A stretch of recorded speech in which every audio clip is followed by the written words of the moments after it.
Welcome, dear listeners. I'm Jonathan Carlin. And I'm Benjamin Carlin. And we invite you to join us through the Griffin door, your one-way ticket to the enchanting world of Harry Potter. So grab your wands and dust off your broomsticks and join us as we unlock the dark corridors inside Order of the Phoenix, Chapter 29, Career Advice. Hey, how about that? Look at this. This is what a thrilling chapter and what a thrilling piece of chapter art that we have to accompany it. Yes. Because what we are looking at here in today's illustration, I was like, I can't say chapter art. I already said that. What's the word? What's the word? Hold on, brain. You can do this. Oh boy, we just got back from tour and our brains are exhausted. They are exhausted. And that's sort of like, it's sort of weird because when we were on tour, we wanted to end tour on the last chapter. Yes. However, that actually means that we had to jump ahead a few chapters to chapter 33 to finish off the last 6, meaning that whilst we were on tour, we took like a 4-chapter jump forward. Yes. So now all of our books are marked up all the way up to chapter 28 and then skip to chapter 33 and it's all marked up again. But those chapters in between, we actually haven't covered them. So as you're listening, we have covered the last 6 chapters of the book live. We've performed the whole chapter. We performed them. We will still, of course, be making the official chapters episodes here on the set in studio as well. And if you're curious, though, about hearing the live performances, we will be uploading them to the YouTube page for Through the Griffin Door the day after the official episode of that chapter goes live. Yes, indeed. So if you were at all curious to see what the live performance atmosphere is like, I mean, it's because we do have more tour dates on the horizon. Those will be coming to a announcement near you soon. But it's really just such a fun occasion because there are so many inside jokes that each individual location ends up picking up in the most natural and authentic way. And so it's like, it really is. And I feel like I described this so many times with Through the Griffin Door in particular. This is like where the community coming together and doing what it does is at its absolute best. Because occasionally, we may have a detail and you could be listening at home and be like, oh, they didn't think of this. But when you're in the live occasion, sometimes it just comes up or there will be a general murmur because all the people in the crowd are also rather intelligent Harry Potter people. That's true. Or someone just yells it out and we're like, no, wait a minute. No, that's a good point. That's a solid point. So we had so many fun, wonderful occasions while we were out there. So shout out to anybody who came and saw us in the Southwest, or if you've just seen us in person at all. And if you're wondering, if more is, coming, of course it is. Yeah. Well, we'll be hitting the road again here in the semi-near future. That's right. Right. So anyway, so chapter 29, looking at the chapter art here, we got back to it. The illustration, if you will, is depicting Fred and George in front of a moonlit night with some stars in the sky over top of just what is otherwise a gorgeous illustration of Hogwarts Castle. Yeah, I actually really love the illustration of Hogwarts Castle here. We don't get too many canonical drawings of the entire castle like this. Yes, and it really is one of those things through the multitudes of how Harry Potter has been depicted over the years. We've seen it in a bunch of different capacities, and there's kind of just a quaintness to this particular version that's maybe not so sometimes I almost think the castle is depicted as being so enormously large, but the wizarding populace isn't that massive under any circumstance. Right. Even the most extreme version of it, we often talk about how Voldemort's first reign of power could have limited how many children people were having, hence the kind of 5-and-5 split between boys and girls in each of the respective houses per year, getting us that circa 280 student number. But sometimes when you think about our high school, for example, would be dwarfed in comparison to some of the versions of castles that we've seen in the films and stuff.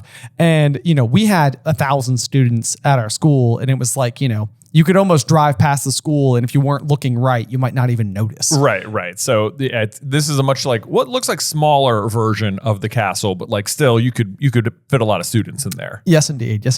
Then the other thing we've of course got is Fred and George on their broomsticks as they're exiting in their great escape, with one of them featuring the long chain and bolt that they rip from the wall in Umbridge's office.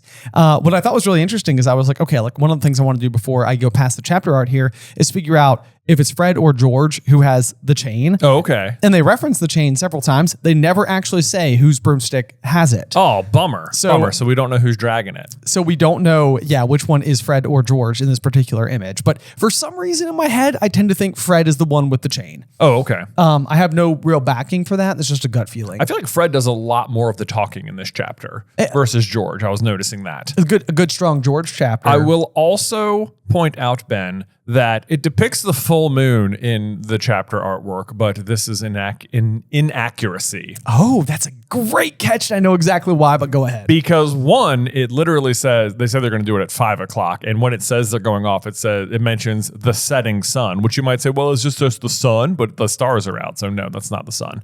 But also it cannot be the full moon because Harry talks to Lupin in this chapter. That's right. And if it's that high in the sky, he's a wolf. That's exactly right. Yes. So no, that's incredibly interesting. Yeah. But I mean, and that's the other thing too, is that we know that when Fred and George leave, it says into the sunset. So it's almost like canonically it's still the middle of the day. So like maybe Lupin is not in wolf form then. Sure. And it's coming in just like the hours to be.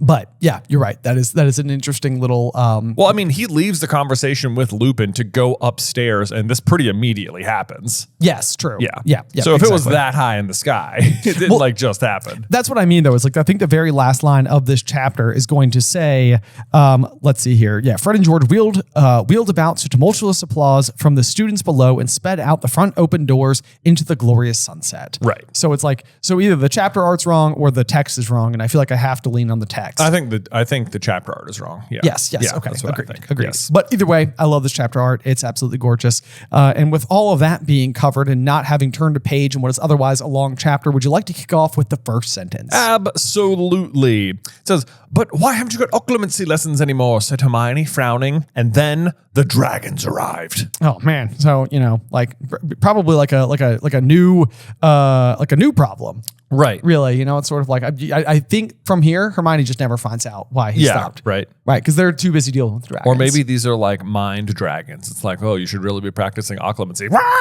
Like, they broke right into his mind because he wasn't practicing it. And then like, so where like I have like my little brain desk. Now I'm just imagining a whole bunch of dragons trying to be in there. Right. And they're all just like squished. They squished? They're squished. Okay. Yeah. Because dragons are quite large and my brain desk is quite small. Oh, okay. Yeah. They don't break the desk or light it on fire. No. It's like an ironclad, unbreakable desk. That's right.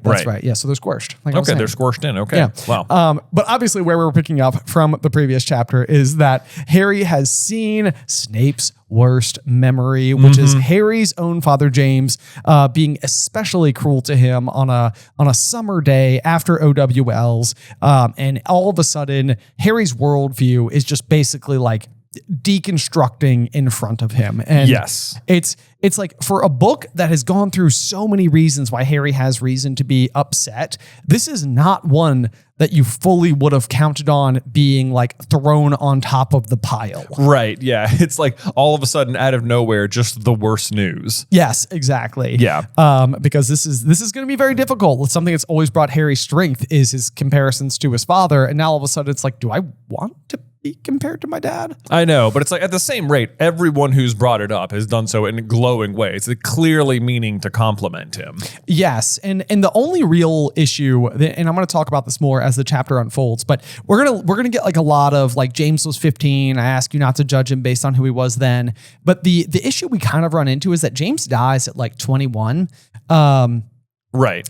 There's not a lot of time between 15 and 21. Like it's formative for sure. He is entering into like a post Hogwarts world where he's actively entering into a war, fighting on the good side against the likes of evil. So like his alignment is wonderful, but it's there is this like very narrow space where like I would even argue that for me personally, like as much as I wouldn't hope anybody would judge me by 21-year or a 15-year-old Ben, I'd also hope you wouldn't judge me by 21-year-old Ben. Sure. You know, it's like there was a lot of growth happening in between those moments and a lot of growth happening after those moments. Well, that's absolutely true. That's absolutely true. You could argue also, though, that maybe as, you know, the second wizard or the first Wizarding War was like really ramping up, it like forced all of these happy-go-lucky graduates to grow up really fast. No, and I absolutely think there's space for that in here. You know, it's like these are hyper-eventful years. And this, I think, is really, like a lot of times people will argue really passionately for the idea of getting like a Marauders series. Yeah. And a lot of times like where I've almost caught issue with that is like, well, we kind of like know the outcome of the Marauders. Like we know where it's all going. But I think providing a tapestry for getting a better feel for who these people were, what they were up against, what the dynamics were like, how like, you know, everything played out with Lily and James and Lily and Snape and James and the rest of the Marauders. And then even seeing and witnessing the thrice defy, you know, situations where like James could potentially be standing up for others or, you know, doing things in such a way that like really amplify his character. It's like, okay, there are some blanks we could fill in. And I think that context could go a really, really long way. Absolutely. I mean, I would love to see a situation where you got to see James sort of like make some turns and corrections in behavior, and you had more than Sirius and Lupin's word to go on, and more than, like they're clearly nostalgic rose-colored glasses as they look back. But at the same rate, you you hear like Madame Rosemarta unprompted being like, "Oh, it's James Potter and Sirius Black. They used to make me laugh." Like, like she's just like, those were the best guys. I loved having those kids in here, kind of thing. Yes. And I think that that's probably where we need like a better image other than like the one person who hated James the most in such a fiery way that he continues to mistreat James's own son despite having loved, James's son's mother. Yeah. And it's like, that battle is so bizarre that the like Harry's connection to Lily doesn't win out more. So it's like, we are looking through the lens of the person who most disliked James. We are looking through it. And it's not just the person who most disliked him, and is on specifically the literal worst day of it. Yes, of course. So it's like, this is not a high moment for sure. But the other thing that they're going to say, that Sirius will say, that it, like, of course, nothing really excuses his behavior, but is that Snape would also just attack him unprompted as well. Yes, also true. Which is also like you can't just expect him not to defend himself. Right. But and it's interesting too, because like, you tend to think in this particular situation, in the memory that we've seen, that James is on the offensive. But if you really delve into their brands of magic, James is defense against and Snape is the dark arts. And so it's right there in the names. Like defense against means that James in general is more aligned with protection, whereas Snape is taking the dark arts, which I can only interpret as more of like an offensive tactic. Yeah. If that makes sense. That makes sense. So that's what I mean, where it's like, if we can color in the context, we can get a better feel for what this dynamic was like. Because then I think you could even get a better feel for Snape's arc as we go forward. It's like if he was like a terrible person in school, and then you ultimately see him like kind of become a hero in the end, that's distance well traveled. It absolutely is. And because it does, he definitely starts as a much more villainous person.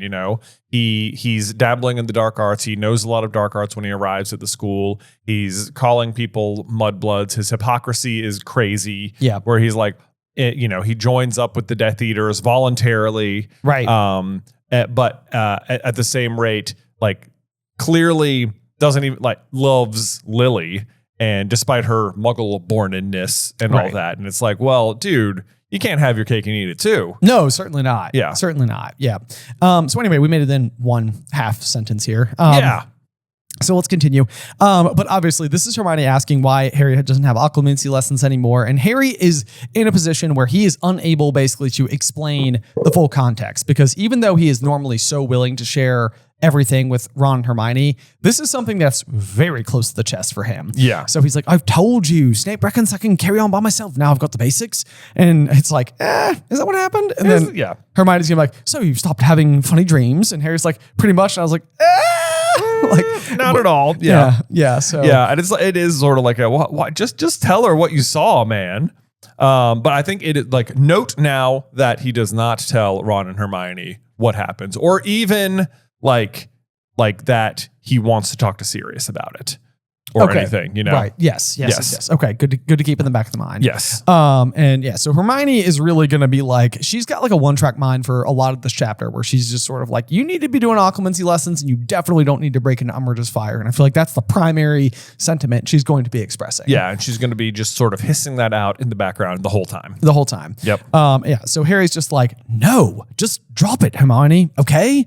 So again, I think this is like where he's just like, this is not shareable information. I'm not proud of what I saw and I don't want to tell people about it. Right. And then I was like Harry and Ron, she's like marking up their study schedules. Like Harry and Ron would let her do it. It was easier than arguing with her. And in any case, they might come in useful. Yes. Like, oh, do you think so, boys? Right, yeah. Ron had been startled to discover that there was only 6 weeks left until their exams. And it's like, wow, you are such a prefect, aren't you? Yeah.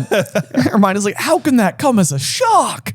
And Ron's like, oh, I don't know. There's been a lot going on. Understatement, Ron. Understatement. Yeah. I wrote like, not unfair. Not unfair. Not unfair. Lots happening right here. Right. Then it looks down at his schedule and says, "You've given me an evening off every week." And she says, "That's for Quidditch practice." And I'm like, wait a minute. 1 evening a week they're having Quidditch practice now? I feel like Angelina has thrown in the towel a little bit. She's like, I guess we have to keep doing it, but like my heart's not in it. You know? Yeah, maybe so. Yeah. Maybe so. I also love here that like Ron abides by Hermione's schedule in such a big way that it's like he's like, yeah, I pretty much rigidly plan to follow what you've told me to do. Right. As if like Hermione has like actual authority over him. Right. Yeah. It's like, it would almost be like if he got like his school schedule and it's like, hey, Tuesday's off. Nice one. Yeah. It's like this is Hermione being like, okay, I've given you a night off per week.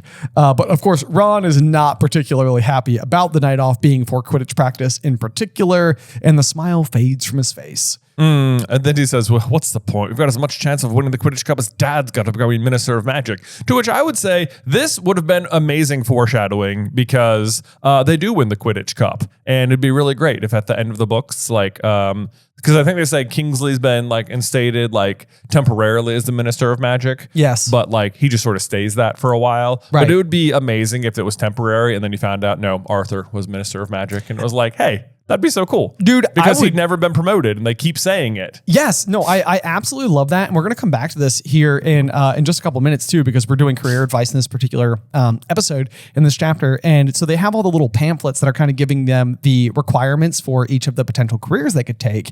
And Hermione's looking at one that says, so you'd like to work in Muggle relations. And Hermione's like, oh, you don't seem to need many qualifications to liaise with Muggles. All they want is an OWL in Muggle studies. When it says much more important is your enthusiasm, patience, and a good sense of fun. Yeah. To which I think Arthur does have, to be fair, because obviously he works with Muggles at the Ministry. Yeah. But I feel like this is also probably part of where like Arthur would not be in direct line for promotions because he essentially chose to work in an office that required such a low bar. Right. So it's like, it doesn't matter if Arthur himself got 12 OWLs, he chose to work with Muggles, and that has a kind of like reputation around it that doesn't like look the best. Right. But at the end of the day, I feel like an underlying issue with the greater wizarding world is this idea of the statute of secrecy and the extreme lengths everybody's going all the time. And having a minister for magic who actually wants to cooperate with Muggles and can create better cohesion between these populaces. Like Arthur would be a phenomenal minister for magic. Agreed. And so I had the exact same thought. I was like, Arthur's catching strays for no reason. Like, yes, I mean, I would never hate a world where they were like, yeah, Dad's minister, like Ron at the platform when they're sending, Albus and Rose and everybody off to school. It's just like, yes, absolutely do that. That'd be so good. That'd be great. I think I would have, because Ron often does these things where he like accidentally predicts the future. He does. And this would be great if it had come to pass that this was one of those moments. It would be so good. Oh, well. Either way, Harry's friends can't help but notice that he's not in a great mood. And Hermione like tries to figure out what it could possibly be and lands on what is the lowest hanging fruit, which is just like, oh, I saw Cho earlier. Have you two had a row again? And Harry's like, oh, great scapegoat here. Yes, we have. Which works out really well because then Ron is able to come in and defend him and go on about Marietta Edgecombe, and he can just be like, yeah, I know, right? Oh, the worst, blah, yeah. Right. Yes. And this, it's like one of those things where it's like, classic friendship mode, but then all Harry has to do is look angry, nod, and say, yeah, and that's right, whenever Ron drew breath, leaving his mind free to dwell even more miserably on what he had seen in the pensive. And so then I was sort of like, wait a second. I've had conversations like this before where people are like, yeah, that's right. And I'm like, is that what they're doing? Are they not listening to me? Wait a second. Here I'm thinking you got my back, and what's actually happening is you're just thinking about something else. Never going to be able to have one of these rants ever again without thinking about this. Yep. But he says he had been so sure that his parents had been wonderful people and never had the slightest difficulty in disbelieving Snape aspirations of his father's character. Aspersions. Aspersions. Sorry, you're right. It's a hyphenated word there. My bad. Either way, it's like, it's so unfortunate that it's like coloring his parents this way in his brain, because like at the end of the day, they still were wonderful people. Yes, indeed. And it's like, this is, I think the real challenge associated with what Harry is going on here is it's a different kind of mourning. And this is actually something that I feel like is ridiculously popular, or not popular, prominent in the world, is like the shattering of a worldview kind of like leaves you feeling like you're just floating in open air, and it can be like very confusing and you don't really know what to grab onto. And it's like, you realize that like, so much of the way that you interpret and perceive the world brings you a measure of comfort, and it can be very uncomfortable to let go of those things. Right. And so it's like, I think that's like it's a very relatable and topical is the word I was looking for before, like sensation that I think if you can at least grant yourself the grace as an individual that like, I'm feeling insecure at the moment because my worldview got like disassembled. Mm-hmm. I think sometimes it can help just to simply put words to what you're feeling. Sure. Because in the meantime, you just feel lost, and then you're out in space, and then the world is already stressful anyway. And it's like, I think that this can just be like a really good thing to kind of like keep in the back of your mind, even if you're not dealing specifically with Harry's situation. Yeah. I mean, someone he has like been looking up to for his entire life, even though he never really knew him, has just sort of like been revealed to have like, some bad history that and it's like, wow, I've lived my life a certain way based on that, and now I can't anymore. And now I can't. Right. Yeah. Well, so how do I do it? Relatable as heck. Right, exactly. I know exactly what you're talking about. Listen to this podcast. Yeah, listen to this podcast. There's someone out there who got the subtext. There's someone out there, you know? Anyway, moving on. Let's see here. I lost my spot because I got so lost in the analogy. Yeah, well, look what Sirius was like himself, said a nagging voice into Harry's head. He was as bad, wasn't he? I mean, yes and no. I mean, McGonagall said that his father and Sirius had been troublemakers, so he kind of already knew that. But she described them as forerunners of the Weasley twins, which I do think is a more appropriate, like, grand history of the Marauders. Yeah, I would tend to agree with this. Like, this is almost a situation where, like, if you saw Fred and George step in to defend Harry from Draco, it's like, this is where I think that colorful context of a Marauder series could be so useful, because it's like, I don't think we would think twice. Take for example the scene with like Mad Eye Moody turning him into a ferret. It's obviously like an inappropriate piece of magic. McGonagall scolds Moody for it, whatever.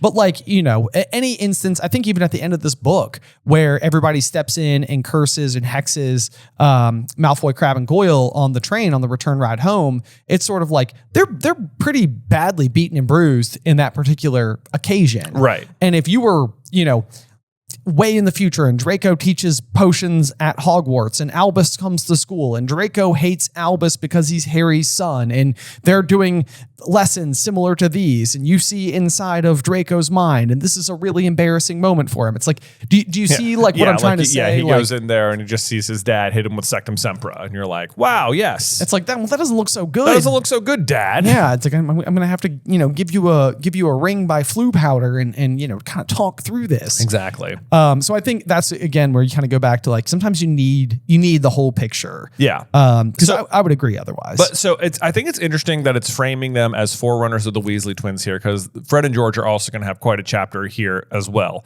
And when Harry talks to Sirius and Lupin in a little bit here, they are going to kind of defend James and say like, oh, they started going out in 7th year, after he deflated his head a bit and, started just, not hexing people for the fun of it or whatever. Right. And so I think it is important framing because you're going to sort of see Fred and George, I think, do that exact thing in real time, like where they've been complete jokesters, but they have been very considerate of everyone else's study time. Yes. And they are like absolutely thinking about their future in a very like non-joking kind of way, where they're going to like leave the school and try and like make it on their own. And they have a plan. They have premises. They've been inventing stuff. Like they have deflated. They're just like, let's just do pranks because it's funny. Right. Yes. And they are like becoming a little bit more mature. Yeah. And I think that probably all of us knew, going back to like high school and stuff like that, students who were like this, that didn't fit necessarily the traditional like academia route, which is just sort of like one of those things where it's like, yes, if you go to school and get reasonably good grades, and that allows you to go to a version of higher education where you can go to learn more things, that's going to look good on a resume in order to get a job and then support, whatever version of a family fits for you. And, that is like a path forward. It's a well-trodden path. It's a known path. It works. But then I feel like we know those students who are ridiculously sharp, very good at things, but they don't fit into the classroom model properly. Right. And then they go out into the world and they excel. They do phenomenally. And I feel like that's like the Fred and George formula here. It's like, they're really good at magic. They're very focused on what they're doing. They are ambitious. It's just not like, it's just not like in their traditional way. Right. Like these leaflets that everybody else is about to look at, it's like none of these jobs would have been the right job for them. Yeah. None of them would be the right job for them. And none of them are like, open your own shop, be your own, like own a business, Right. Yes. Right. So, they're definitely, they're breaking a mold, but not for a lack of intelligence or ability. Exactly. Let's see here. So, then we get the like a bit of the comparison again. So Harry could not imagine Fred and George dangling someone upside down for the fun of it, not unless they really loathe them, perhaps Malfoy or somebody who really deserved it. And that's exactly what I was saying before. It's just like we would understand better why Fred and George may do it to Malfoy, and it would seem less just like randomly picking on people for no reason. Yeah, it would. And it's like he's going to think about this particular situation and say Harry tried to make a case for Snape having deserved what he'd suffered at James's hands. But Lily even asks him, like, what's he done to you? And James says, it's more the fact that he exists, if you know what I mean. Which, of course, sounds really bad. And in this exact situation, of course, Snape has done nothing to deserve it. He's just sitting there going over his test results and seeing what he could have done better or whatnot. Right. But again, like it's like not like really defending it, but later on they're going to say that Snape did attack him all the time as well. So it's like in that moment, maybe he wasn't doing anything, but it's not like there isn't history between these groups of people. Precisely. And I think that we have people who are, again, going back to that defense against and the dark arts idea. It's like more the fact that he exists, especially through the context of James being depicted as this like very likable, very good at everything, like jock, whereas like Snape is sort of this like, like, I don't know, like the words they always use it like to describe him, but sort of like uncoordinated, greasy hair, scrawny, writes really small, hyper studious. Like we all know the exact narrative that's being depicted here. It's the Letterman jacket wearing football captain stuffing, a very extreme air quotes, nerd into a locker. Right. And it's like, it looks really bad because we all know that narrative. But these are two people who are coming at life from exactly different ideals. Right. They have completely opposing worldviews, and you have to keep at least a measure in mind. And I'm not fully defending James here because I don't think that the bullying is correct, but I think like James is looking out for like the good of society. He's fighting against the dark arts. That's what we're going to see. And, you know, just on Snape's end of things, that's what he subscribes to. Right. Sure. You know, yeah. Yep. It's complicated to say the least, but I think just to, again, try to like illustrate more of what we have going on. Yeah. It's like, it's obviously weighing on Harry so much either way. So then he's trying to think about like his mom interfering. He said, get the memory of the look on her face. She had shouted at James. The way she had shouted at James has hurt him quite as much as anything else. She had clearly loathed him. And it's like, well, I think she was pretty mad in the moment, but obviously they ended up married. So, you know. Right. Yes. And that's probably the other jump that's hard to like, you know, calibrate in your brain is how do we go from this moment to you guys loving each other, buying a house in Godric's Hollow and having me? Right. You know, it's like, like those, how do we get from here to there? Because it doesn't even seem like we're on the same game board. Right, exactly. You know? Doesn't quite seem like it, does he? So anyway, Hermione and Ron are going to be disposed for a little bit here. Harry's going to be off in the library by himself, just dwelling in his bad mood. And who's going to show up but Ginny? Oh my gosh. He looked around. Ginny Weasley, looking very windswept, had joined him at the library table where he'd been sitting alone. So it's just the two of them alone in the library. Have we had this before? Like where it's just them? Where it's just them? I mean, like in the chamber, I guess. And yes, to be fair, in the chamber, but like not just like a moment where they just like are together talking to each other, because it's almost like, to me, and of course I know where it's going, so there's obviously that full like piece of, you know, like whatever knowledge in the back of my mind, but it's like it almost seems to stand off the page to me that they're having a conversation alone. Oh yes, you know? Absolutely. Yeah, it's like, wow, here's the two of them alone, and it's like when you know where it's going, you can really start reading through, like understanding all the subtext here. So what she's really doing there is bringing Harry just some candy that Molly sent to everybody, and she's like, look, mom sent you some candy. Here it is. Yes, I'm the one who found you. A chocolate Easter egg. A chocolate Easter egg. A handsome chocolate Easter egg. Ooh, yes. I like that descriptor. Right. Like Ron's probably wasn't so handsome. Right. It was probably maroon. Maroon. Yeah. She always forgets I hate maroon. There's one for you. There you go. But of course, Ginny notices that Harry's not looking so good as well and says, are you okay, Harry? Yeah, and she's like, you just seem really down, you know? I'm sure if you just talk to Cho, just to give me a quick lowdown on that situation. Is that what's happening? Is that what's happening? You guys broke up, or? It is interesting because literally just a page ago, Hermione also asked about Cho, but it reads so differently. Yeah. And this one is much more like, she's like, it's even in italics, like, you know, I'm sure if you just talked to Cho, you know, it's like, is there a world where Ginny has thought that like Cho was bothering Harry this whole time? You know, like she's been like witnessing him from afar, because she will break up with Michael Corner and start dating Dean. Yeah. And on some like level, you almost wonder if she's sort of like, he's not ready. Yeah, you know, like he hasn't made it through the other side of that breakup yet. I think as we understand it, like through the lens of history, Ginny might even be single right now. You know, because she says that it's after the Ravenclaw match. The Ravenclaw match. Okay. Yes, right? You might be right. You might be right. Unless I'm not. We've read everything out of order now. I know everything. Yes. When does the Ravenclaw match happen? Because I feel like we would have seen Slytherin. Did we see Hufflepuff? Because I feel like we were like, that means they've lost to Hufflepuff twice in a row. Right, because it's when Hagrid takes them to go see Grop. I don't think we have seen Ravenclaw yet, Jay. Okay. Oh, you're right. We haven't. It's chapter 30. Okay, never mind. Ginny is still dating Michael Corner because Gryffindor hasn't beaten Ravenclaw yet. Everything's out of order, and my mind is just exhausted. I'm sorry. Yeah, we're just like a little mental slider puzzle right now. That's okay. But Harry right away is going to be like, it's not Cho I want to talk to. And then Ginny's like, who is it then? And he glanced around to make quite sure that nobody was listening. Madame Pince was several shelves away, stamping out a pile of books for a frantic-looking Hannah Abbott. Poor Hannah Abbott. She is like, she gets so stressed out. She does. I know. Yeah. Oh, Poor thing. You know what? All of us could just send some good old fashioned goodwill towards Hannah Abbott. Towards old Hannah Abbott just there. we're thinking about you. Just know that. Yep. But it is interesting because his best friends have been asking like, Harry, what's wrong? And he like doesn't tell them. And now Ginny's like, who is it? And he's like, I wish I could talk to Sirius, but I know I can't.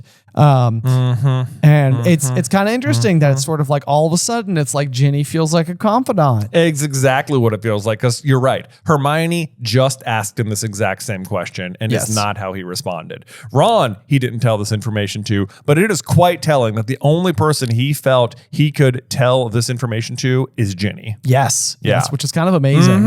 And it, in a different way as well. So like we're literally talking about how this page mirrors the page before, where Hermione asks about Cho, because here's Ginny asking about Cho. Seems to go differently. And then when we get to like the last chapter, we were also going to have a conversation between Harry and Luna, where Harry doesn't want to talk to anybody, but for some reason, like Luna is able to like be the person he needs in that moment in talking about like Sirius's death. Yeah. Which is also kind of interesting. Yeah. But this is where like, as much as we like Hermione and, I know that we make people so frustrated with that. I know. This is where I feel like clearly Ginny is starting to be the right person. Ginny is definitely starting to line up right here. And it's just like, if you go back to the conversation he had with Cho, it's like when she approaches Harry after the Marietta thing, she's approaching Harry and says like, I'm really sorry about Marietta, because what she wants Harry to do is say, no, don't worry. It's okay. Like, I'm not mad at you or whatever. Right. That's not what happens. Not at all. because really when Cho comes up, she sounds like she's apologizing, but really what she's more concerned with is her own feelings of guilt.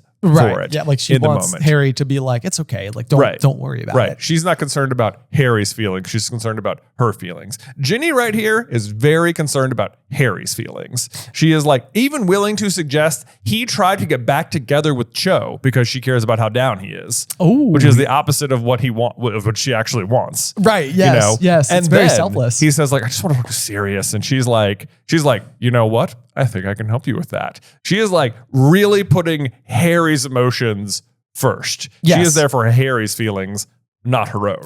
Also notably, she does not ask him why. She does not ask him why. She's just like, whatever you say, dude. It's like the fact that you want to and the fact that you're down. It's like, and I like this because I feel like it means that Harry's character is well enough defined to Ginny that she's like, if he wanted to talk about it, he would. And if he doesn't want to talk about it, it means he doesn't want to. Yes. Okay. And go ahead. And so, I mean, just right away, she's just like, if you really want to talk serious, I expect we could think of a way to do it. Yeah. And right away, I was like, it feels like such a Fred and George perspective. Like I wrote that note and then read the next couple of lines. Right. And, Harry's like, come on, with Umbridge policing the fires and reading our mail.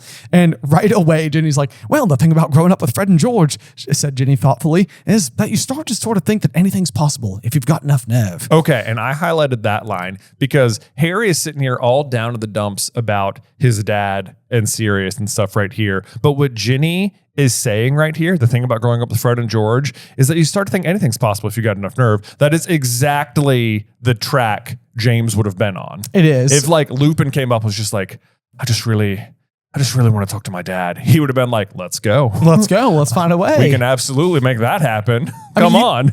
Given the Lupin example, you can almost imagine a world where Lupin approaches them and he's like, I just wish there was a way to, ease the transformations. And James is like, light bulb. Sirius, get your bag. We'll go into the library. We're going to need some leaves. Peter, go get the leaves. All right. And then I love this next paragraph here because she says that. It says, Harry looked at her. Perhaps it was the effect of the chocolate. Lupin always advised eating some after encounters with the mentors, or simply because he had finally spoken aloud the wish that had been burning inside him for a week, but he felt a bit more hopeful. It's neither of those things, Harry. It's Ginny. It's Generva. It says, it's like, Harry looked at her. He felt a bit more hopeful. That's the important thing right there. Missed all that stupid misinterpretation, Harry. That is not it, sir. Yes. And it's Ginny. But then you get another like very Fred and George moment from Ginny because it's gonna be Madam Pince yelling at them saying, what do you think you're doing? And Ginny's gonna drop a swear, which I'm not gonna say on the podcast, but it starts with D and ends with am.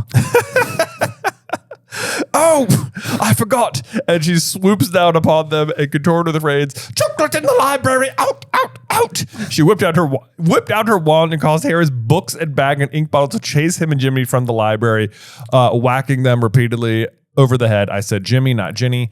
Ginny. So this already, it's like, this sounds like a little thing. This would be a funny thing that happened to the two of them together. It's like, oh gosh, remember when Pins chased us out of the library with our own books? And then they start laughing hysterically. Right. And Ron and Hermione are like, what's happening right now? And Hermione looks at Ron like, I think I know what's happening right now. And then Ron looks at Hermione thinking, do you think there's going to be mashed potatoes at dinner tonight? Yeah, that's exactly how it would go. Yeah. That's exactly it. Mm-hmm. Anyway, so then we get a little page break here, and now we're shifting over to kind of like the career advice, which is of course the title of this week's chapter, talking about how there's a bunch of pamphlets, leaflets, and notices concerning various wizarding careers.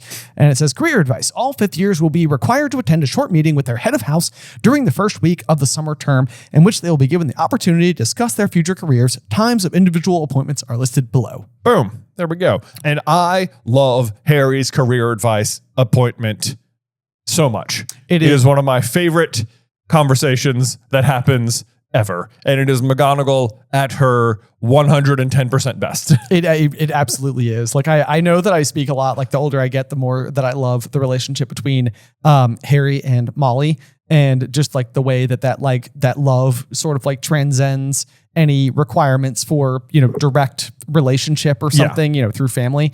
It's like she's just like, he is family. But also the relationship between McGonagall and Harry. And as Harry starts to like grow into somebody that McGonagall just respects as a person, like, despite knowing that she needs to like be someone who guides him on his way. It's like, not only is Harry starting to like live up to her own expectations, but she's just proud of him. Exactly. And it's great. It's so good. So we start getting like a little bit of a glimpse at the various like challenges associated with different career paths. So like Ron's looking at healing, and it says like, you need to get like a whole bunch of really good grades in a whole bunch of classes. Like, that seems, really hard. Too hard for him. He says, I don't fancy healing, which to me is almost a little surprising given what happened to Arthur earlier that year.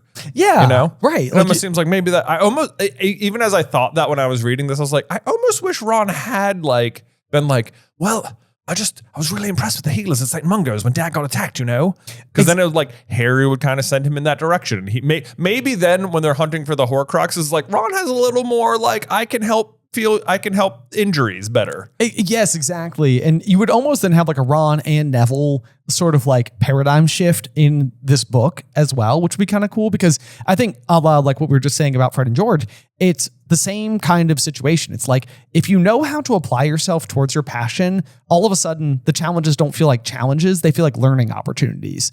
And I feel like that's exactly what Fred and George are doing. It's like, they don't need to get a good grade. They want to figure out how to make your head vanish underneath a top hat, right? Which means they work really hard at vanishing spells, and they come up with a particularly good piece of magic. Exactly. Hermione can respect. And this would be the kind of thing, where it's like, he has a very close call with people who saved his own dad's life. And it's like, I kind of like that. You can even see like the chess match of it all being appealing to Ron. Right. You know, like, how are we going to problem solve this weird poison thing? Right. Like I read that and I was like, man, part of me really wishes Ron had gotten into healing for like the last 3 books and was just like slowly getting a little bit better and better at it, so that during the Horcrux hunt, it would be like, yeah, Ron can help fix. And then when he's gone, it's a real problem.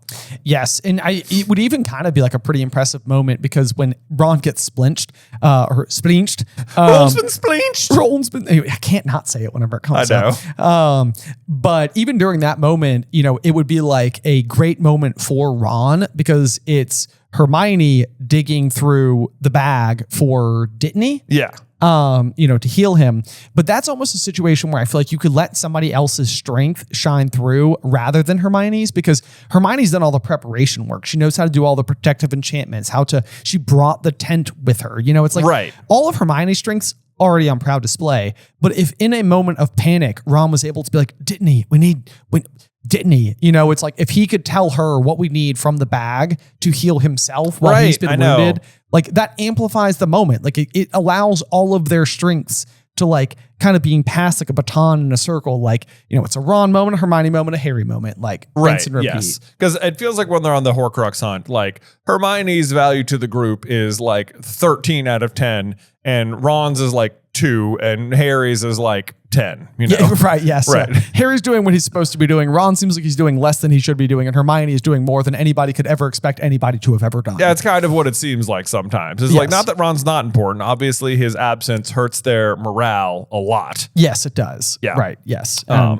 I love the magic with, he must have always known you were going to return. Like there's something to that too. There is something to that. But nonetheless, I do think this would have been a fun twist. What if Ron became a healer? There we go. Yes, indeed. The beginning. Okay, so we got way off track there. We get the little line about Muggle studies, which is essentially just more of the way that the wizarding world kind of has their own prejudice towards, the non-magical world, which is like pretty much you don't need anything other than like an OWL in Muggle studies, which it seems like in general is like one of the easier. Seems like you get the depends. It's more of a pass-fail kind of class, There is a little bit of that. Yes. Yeah. A good sense of humor. Or the good sense of fun. Those silly muggles. Even the way they've written that is just like, that's a little like prejudice sounding. It's like condescending. Yeah, it's a little condescending. As if nobody in the Muggle world could be doing anything of like, significant value. Exactly. Right. And it's like, there are plenty of people out there doing very serious things in the non-wizarding populace. So not us, of course. We're reading Harry Potter on the internet. Exactly. No, I'm just kidding. Okay, let's see here. Then we get a little bit of a look into wizard banking, and it says, are you seeking a challenging career involving travel, adventure, and substantial danger-related treasure bonuses? It's kind of the Horcrux hunt, isn't it? It sort of is, yes. Let's see. Then consider a position with Gringotts Wizarding Bank, who are currently recruiting curse breakers for thrilling opportunities abroad. And right away, it's sort of like, well, we can't do that because arithmancy. Is this basically just sort of like, why don't they do what Bill does? And it's like, oh, they didn't take the right class for 3 years. So yeah, basically. Yeah. Okay. Yeah, that's kind of it. And then Hermione could do it. And she's like, I don't much fancy baking. I wouldn't want to go traveling around on an adventure and looking for treasure. That would be ridiculous. I don't like banking. I'm going to break into a bank on all of these things at once. Exactly. Yes. Yeah, it's like we're calling it banking, but I feel like what you're really doing is something different. Yeah, we're calling it something. Yeah, we're doing something different. And also in all their travels, they didn't use arithmancy once. So, whatever. Yeah. Anyway, this all gets interrupted because Fred and George are going to pop up and be like, hey, Ginny's had a word with us about you. You see, even this, Ginny helping Harry from afar is so flattering. There's receiving a compliment from someone, and then there's hearing from somebody that someone else said a compliment about you because you weren't there for that. This is so true. Yeah. This is the kind of thing where it's like basic kindness. I think sometimes can like cause people to not believe the nice things that other people say about them, which I don't think is usually the underlying truth. I think people tend to mean their compliments, probably not 100% of the time, but I think a good portion of the time. But you're right. Yeah. Like if someone elsewhere without you present says something nice and it gets reported back to you, it's hard not to believe it then. Right. Yes, that's exactly. That's a really good observation, Jay. I like that. Yes. And basically, again, we got a situation here where it's like not really asking why, although I think that Hermione might be asking. But it says, she says you need to talk to Sirius. And Hermione's like, what? Yeah. And Harry's like, excuse me. Yeah. I thought I'd like, don't be ridiculous, said Hermione, with Umbridge groping around in the fires and frisking all the owls. Which I hate the phrasing of frisking all the owls. Yeah, I don't like that at all. Put that on a shelf forever. Yeah. So George was like, well, we think we can find a way around that. It's a simple matter of causing a diversion. Now, you might have noticed that we've been rather quiet on the Mayhem front during the Easter holidays. Yeah. And they continue, Fred's like, what was the point, we asked ourselves, of disrupting leisure time? No point at all, we answered ourselves. I love the way they're walking them through this. It's like a class. Right, yes, exactly. And of course, we'd have messed up people studying too, which would be the very last thing we want to do. And then Fred looks at Hermione and gives her a nod. I feel like there are like Fred Miney people out there, and I think conversations like this are like part of that. A little bit, like on some level, you can almost imagine like Fred and George like talking up in like their own dormitory, and they're sort of like, "Yes, what do you think? Should we set off some more stuff this week?" And And Fred's like, no, I think Hermione'd really like it if we laid low on the mayhem front, right? For studying purposes. And George is like, right you are, Freddy boy, right you are. Right you are. Got your back, mate. Got your back. And then you a little pound it with a, but then I also expect there's sparks that come out of it because they had their hands do something so that when they pound it, you get fireworks. And right, exactly. Yeah, they probably have that twin power fist bump activated or something. Yeah, of course. Yeah, yep. It goes without saying. Yeah, but then says Hermione, she looked rather taken aback by this thoughtfulness. Like, oh my, well, that was generous of you. And behind their back, Fred and George are like, yeah, working. They definitely just fist bumped mentally. Like, boom, nice, we got it. Yeah. But it's business as usual from tomorrow, Fred continued briskly. And if we're going to be causing a bit of uproar, why not do that so that Harry can have his chat with Sirius? It's a win-win. Yes, it is. Yes, but still, said Hermione, even if you do cause a diversion, how is Harry supposed to talk to him? Harry's like, good news. I've been thinking about that real hard, and I know the answer. Yeah, and it's certainly not the magic mirror that Sirius gave me back at Christmas, because that totally would have worked. That would have worked, and we wouldn't even need a diversion. A diversion. Nope. Yep. So Harry's going to Umbridge's office. Umbridge's office. Yeah. He'd been thinking about it for a fortnight. He could think of no alternative. Umbridge himself had told her that the only fire that was not being watched was her own. This is very Defense Against the Dark Arts of Harry to be constantly dwelling on the problem, coming up with strategies for how he's going to solve it. Exactly. Yep. I love Hermione's response. Are you insane? I don't think so, said Harry, shrugging. Yes. Right, yes. And how are you going to get there in the first place? And once again, it's Harry's Sirius's knife. And she's like, excuse me? And oh God, this is where it gets horrible. I know. Christmas before last, Sirius gave me a knife that'll open any lock. And then Hermione should have said, what did he give you for Christmas this year? For this year, Harry? What did he give you this year? Because maybe that would help. It literally says on the note from Sirius, if we need to talk, use this. Just say my name. Yeah. I have the other one. Yeah. Oh my gosh, it's so annoying. It says, so even if she's bewitched the door so Alohomora won't work, which I bet she has, which Harry doesn't even check. Right, yes. Yeah, he just blasts right past it. He just blasts the knife right out. He's like, I'm using this thing. Right. Yeah, then Hermione's going to look at Ron and what do you think about this? Which this feels like the classic married couple argument. Yeah. And Ron's we're not talking about me. I'm not involved here. I was kind of being quiet. I thought you guys forgot I was here. Yeah. I'm just thinking about mashed potatoes. I don't know, said Ron. If Harry wants to do it, it's up to him, isn't it? Yeah. I love Fred. Spoken like a true friend and Weasley. Right then. We're thinking of doing it tomorrow just after lessons because it should cause maximum impact if everybody's in the corridors. Yes. Yeah. But even that line, spoken like a true friend and Weasley, that's again, the deflating of the head. They are being so nice to everyone else in the room. They're being nice to Harry. They're following through on Ginny's favor, and they're complimenting Ron. The twins are in really good form right here. They're having a great chapter. Yeah. There's no doubt. Yep. And yeah, so they're like, well, we reckon we can guarantee you what? 20 minutes, he said. Look at George. Easy. No problemo, twinno. Oh, but speaking of George, you guys, I should mention that Ben and I are locked in combat right now over on the Cameo app with none other than Oliver Phelps. Yeah, he doesn't know about it. He doesn't know about it, as far as we know. Maybe he's going to bed every night, quaking in his boots. That could be it. Yeah. That could be it. Yes. But if you guys would for a quick little response from Jay and I, a little video response, you can head on over to Cameo and search for Super Carlin Brothers. We will pop up, and if you request a video, we will send one to you. We will send one to you. If you have any questions about Harry Potter, anything like that, we are trying to get ahead on. There's a leaderboard on Cameo, and we're trying to pass Oliver Phelps. That's right. AKA actor of George Weasley. That's right. Yes. He's going down. Hey, we got it. We got it. Yeah. No problem. Yeah. Anyway, back to the chapter. Back to the chapter. Yeah, so then Ron's going to be like, what sort of diversion is it? And Fred's like, well, you'll see, little bro. At least you will if you trot along to Gregory the Smarmy's corridor around 5 o'clock tomorrow. There you go. And this is an interesting little piece of trivia because this is a secret passage that Fred and George found during their first week at school. Oh, that is cool. Yep, it is. So they have a hiding spot. They do, yeah. So it's almost as if there's a little pocket where they must be storing all the stuff. All the swamp stuff. Yeah. Yep, behind the statue of Gregory the Smarmy. That's amazing. That's amazing. Good bit of trivia there. So Harry awakes the next day and he is nervous because not only does the prospect of breaking into Umbridge's office and using her fire to speak to Sirius, that's bad enough, but today is the first time he's going to be near Snape again. Yeah, which is not something I think he's looking forward to at all, given the fact that the last time they were together, he threw him out of occlumency lessons because Harry is now seen as absolute worst memory. Yeah, so, it's hard to kind of confront anybody after that, let alone like your professor mortal enemy student relationship. Exactly. To make matters worse, he's staring out the window at the exact beech tree where he saw his dad tormenting Snape, which I have to imagine is just a lot bigger now. It's been like 20 years or something. This is a huge tree. Quite a big tree. Yep. And then this just stood out to me. It says something got Harry's attention. Movement on the edge of the forbidden forest. Harry, that sounds like someone's reporting, like from the front lines. Movement on the front lines, my lord. Right, yes.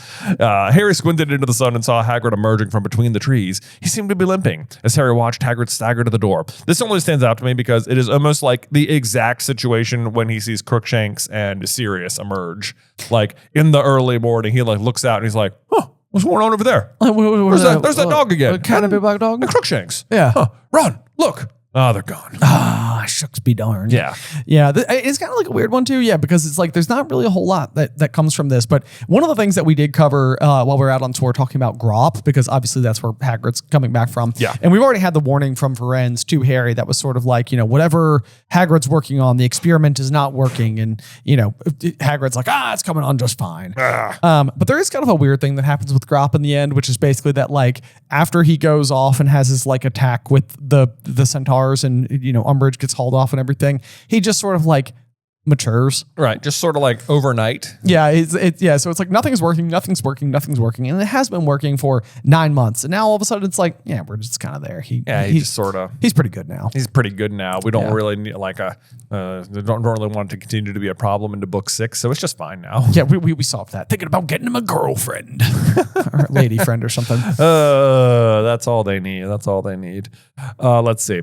So then Hermione is just going to unleash her stream. Wow, I can't even talk. Hermione's going to unleash a stream of reasons they shouldn't be doing it. If she catches you up there, apart from being expelled, she'll be able to guess who you've been talking to. I expect she'll force you to drink Veritaserum this time.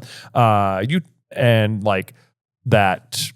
sorry, I cannot talk. No, that's okay. Yeah. So basically it's like the big issue with Hermione here is that she's like, if you get caught, she's going to force you to drink Veritaserum. You're going to have to answer questions and you're going to be like a liability because you know a lot of stuff. Yeah. And so that's kind of like the big issue here.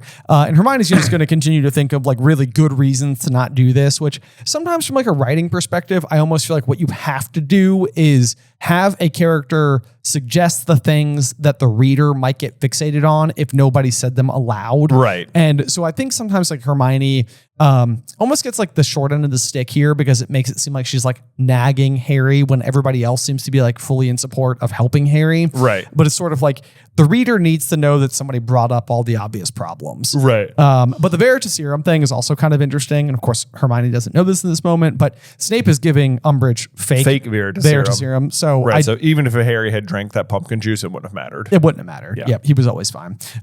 So anyway, then you kind of have like a funny little exchange because Hermione's not paying attention in Professor Binns' class, and Ron's going to sort of be like, Hermione, are you going to stop telling Harry off and listen to Binns, or am I going to have to take notes? And Hermione's like, you take notes for a change. It won't kill you. So then they're not speaking to each other, but they do make it to potions class, where you have another like interesting setup for Half-Blood Prince because yes, you do. Snape is not paying attention to Harry at all. And it says that compared to what he usually had to endure from Snape in the way of taunts and snide remarks, he found the new approach something of an improvement and was pleased to find that when left alone, he was able to concoct an invigoration draft quite easily. Yeah, this is big sixth year foreshadowing. Yes, and I feel like there's a couple little things that I would like to detail there because obviously when Harry's learning from the Half-Blood Prince, it's like he's learning from Snape. Right. So it's like if Snape and Harry didn't have beef, they would actually be a great collaborative, partnership. Potion making team. Exactly. Yeah. And the other thing is that like Lily is always described as like a dab hand at potions, especially by Slughorn, who's like the potions master. Not to mention James and Sirius are described as being the best at everything they do, which would obviously include potions. Yes, it would indeed. And so it's like one of those things where it's almost like Harry's lack of skill in the field of potions seems to defy any sort of literary genetic ability transfer that I feel like typically, if you have a character in a fiction story who's a great swordsman, chances are their child is as well. Right, exactly. I mean, even Harry's fortune comes from Sleek Easy's like hair potion. Right. Like it is a potion like driven fortune. Yes, exactly. So it means that like probably going up the Potter lineage, not even counting Lily's abilities, is good in this particular field. Right. But then, of course, despite the fact that he's actually made a pretty good invigoration draft, Snape is going to drop it on the floor and be like, whoops, which is how I like to think he would say it. Like, whoops. Yeah. Another 0 then, Potter. This is like, it's so annoying. And I cannot believe Hermione does it. She's like, I'm sorry. I'm really sorry, Harry. I thought you finished, so I cleared up. And I'm like, Hermione, what? This is such like poor form to like, because one, invigoration draft sounds like something they could use later today during their bold plan. Yeah. Bottle some. And I'm like, do they never bottle their work from potions class? Like if it was me, you'd think every time I completed a potion, I would just add it to my stores and eventually I could use those potions. Yes. If ever I needed them. Right. You know? I mean, from like a video game inventory perspective, 1000%. Like, why wouldn't you be keeping the potions you make? Right. You know, the lack of use of potions at all times by so many of the students is baffling in this place. It is. It is indeed. Yeah. So, and this is the kind of thing that I can only imagine Hermione will continue to beat herself about forever and ever and ever and ever, because missing points in a class because you had your good work just vanished by someone else is the kind of thing that would break her. Yeah. Absolutely. Maybe that's why she like eases up a little. And, you know, I guess she doesn't even ease up. She just, Harry just doesn't listen to her. But let's see what happens next here. Then we're going to go to career advice with Professor McGonagall, which Harry almost forgets about. And Harry runs in a few minutes late and is like, sorry, Professor, I forgot. And right away, she's going to be like, no matter, Potter.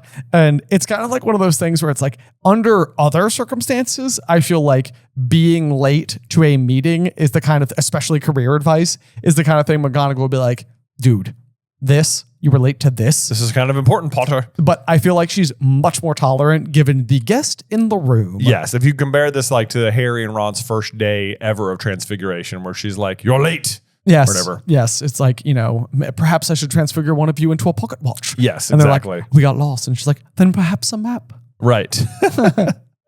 Which now Harry has. Yes, he does. Yes.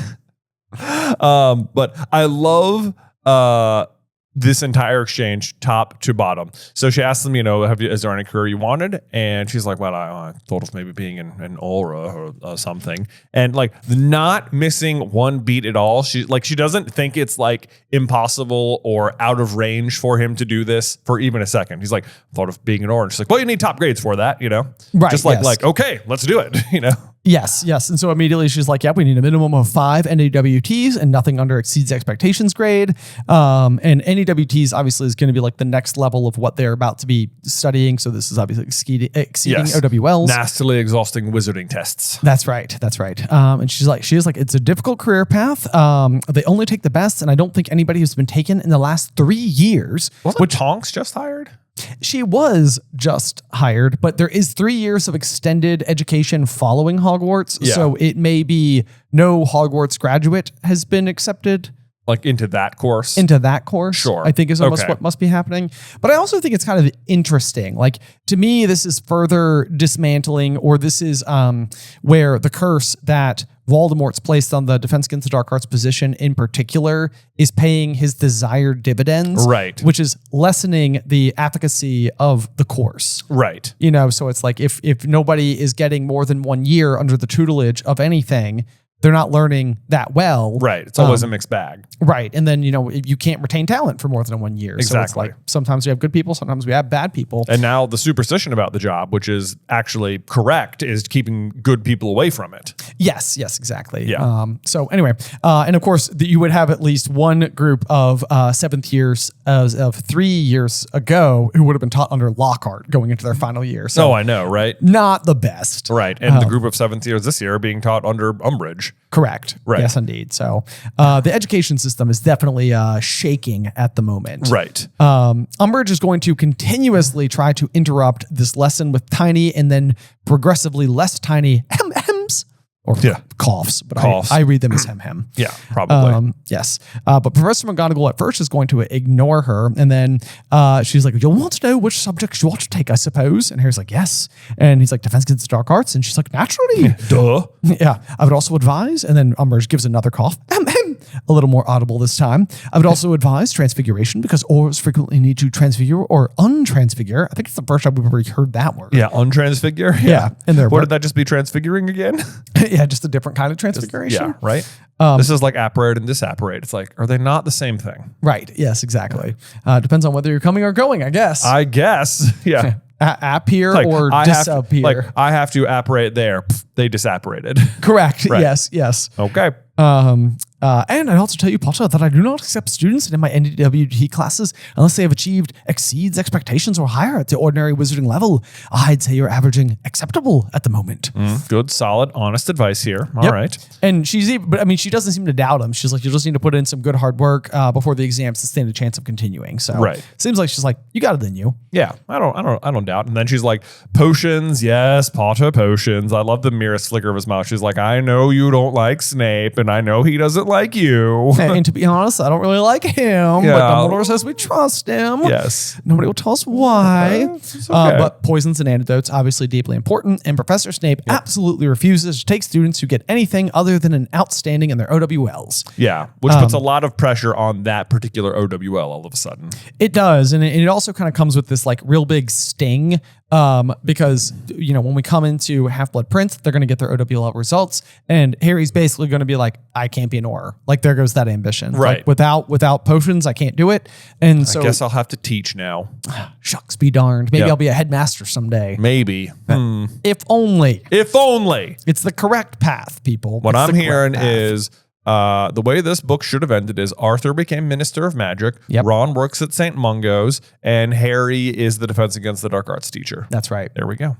Yep. Sold. And then Arthur elevates the position of Muggle relations, which then maybe Hermione could head as like an actual department with windows and staff. And you know what? It could just be like relations between all magic and non-magic folk. So she's like liaising between not just Muggles, but like house elves and goblins and centaurs and that as well.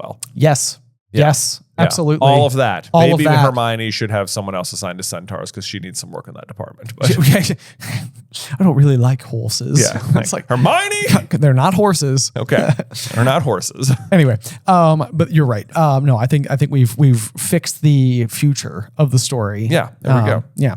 So anyway, then Professor Umbridge gives her most pronounced cough yet. So It's like, can I offer you a cough drop, Dolores? She's like, oh, no, thank you very much. I was just wondering whether I could make the teeniest interruption. I was just wondering whether Mr. Potter has quite the temperament for an aura. And I love her as much. She goes, were you? All right, well, Potter. If you're serious in this ambition, I would advise you to concentrate hard on bringing a trans. So like, she doesn't take this under advisement any 0%. Just like I was wondering. It's like, oh, you were wondering that. All right. You know what else I think is very telling is that she says, may I offer you a cough drop, Dolores? But if you go up 3 lines in the text, it says, I must tell you that Professor Snape absolutely refuses to take students. This is like something that people correct Harry on always. All the time. Yes, they're like, Professor Snape, Harry, Professor. And let's see here. Does it say Professor Flitwick as well? I was just looking to see. I see Professor Flitwick has graded you between acceptable and exceeds expectations for the last 2 years, so your charm work seems satisfactory. Yes, exactly. So it's like she is using the proper way of address for all the other professors, but then when speaking to Umbridge, she just uses her first name, which is decidedly informal. Decidedly informal and absolutely intended to show disrespect. Yes. And then, of course, she's going to speak up and be like, I was just concerned that you might not have Harry's most recent Defense Against the Dark Arts marks in front of you. Oh, I love this. I know. What, this thing? In a tone of revulsion. It's a sheet of pink parchment, which just the color of the parchment alone is the kind of thing where you could just imagine McGonagall being like, why? I ask again, why? I know, I love how she says that and then just continues anyway. Yeah, absolutely. Yes. Yes, I was saying, Potter, Professor Lupin thought you showed a pronounced aptitude for the subject. Did you not understand my note, Minerva? And now she's switched to Minerva. Yes, indeed. Yep. Yeah. We've changed tone right back. Matching step for step here. Of course I understood it, said Professor McGonagall, her teeth clenched so tightly that the words came out a little muffled. Well, then I am confused. I'm afraid I don't quite understand how you can give Mr. Potter false hope that... Yeah, it's like, oh my gosh, as if you are worried about the false hope here. I know. You are worried that Harry is going to be, disappointed? Right. You would love nothing more. You know it. I know. Absolutely. Oh my gosh. Then she's like, Harry's been achieving very poor results in his classes with me, which is almost surprising that Harry's not just like acing her tests to spite her or something. It is almost a little bit surprising. Yeah. But McGonagall's going to clarify. He has achieved high marks in all of his defense against the dark arts tests. And then going to continue, that have been taught by a competent teacher. Oh, mic drop. That is such a slam. That have been said by a competent teacher. It's like she just literally, I mean, like so I feel like McGonagall is maintaining a very like attempt at like Dumbledore's politeness in terms of exchange here, but this is where I feel like there's a little bit more fire behind the eyes of McGonagall in this particular exchange, where it's like she's gone from just sort of like, would you like a cough drop, to like, you are not a competent teacher and I know it. And I'm saying it to your face. I'm gonna say it to your face. And I'm not even worried about it. Not even worried about it. Nope. Perseverance and dedication. Plus, oral training takes a further 3 years, not to mention a very high skill in practical defense. To which I was like, what does that mean? Like martial arts or something? Like yes, because otherwise it feels like in the Department of Practical Defense, it's sort of like, okay, McGonagall, you don't want to list off like all my credentials right here, like getting through all the obstacles, guarding the Philosopher's Stone, breaking into the Chamber of Secrets, killing a basilisk, destroying Riddle's diary, defending off 100 Dementors at once, making it through the Goblet of Fire in the Triwizard Tournament, and returning from the graveyard with Voldemort. Like, the practical defense. I mean, I put my defense into practical effect. Not just from the graveyard, but with a dead guy. Right. Yeah. But maybe in this particular moment, McGonagall's like, we all know your resume. We don't need to go over we don't need to go over that in front of Umbridge. She's going to be like, lies, that's on trail. Fake news. Yeah, man. Yes. But yeah, then again, Umbridge is going to chime in and be like, the ministry looks into the records of those applying to be orders, their criminal records. Right. And McGonagall just plows forward. Unless you're prepared to take even more exams after Hogwarts, you should really look at another, which means this boy has you're right. You do the Umbridge. Which means this boy has as much chance of becoming an Auror as Dumbledore has of ever returning to the school. A very good chance then. Potter has a criminal record. Potter has been cleared of all charges. Which McGonagall is kind of like, you were there. You were there. Oh. He doesn't have a criminal record. Exactly. Yeah. It's like, this is such a weak defense. The Professor Umbridge stood up. She was so short that this did not make a great deal of difference. Yeah. And I love the counter to that, which is Professor McGonagall got to her feet too. In her case, this was a much more impressive move. Right. She towered over Umbridge. Potter, I will assist you in becoming an Auror if it's the last thing I do. If I have to coach you nightly, I will make sure you achieve the required results. Which I love her so much in this moment. I almost wish this had happened. It would be really cool to almost see, like, in the same way that Harry's done like one-on-one lessons with Lupin. Yeah. If he also had one-on-one lessons with McGonagall. Right. Because, we talk a little bit about like dab hand potions, Lily, all that type of stuff. But like James's main thing, he has like a mahogany wand that is like specifically good at transfiguration, and he becomes an animagus. Right. Like the crowning achievement of the field of transfiguration. So it's like, it would be really cool to almost see like Harry not only be learning like defense against the dark arts, but having a tutelage under McGonagall for transfiguration as well. I mean, I don't even think she just means transfiguration. I think she means everything. No, I agree. Absolutely. Yeah. Yes. But I feel like that would be an area where he could like really all of a sudden start to excel. Yeah. You know, but I feel like the issue there is like, we can't make Harry too OP, which I feel like the whole story goes to great lengths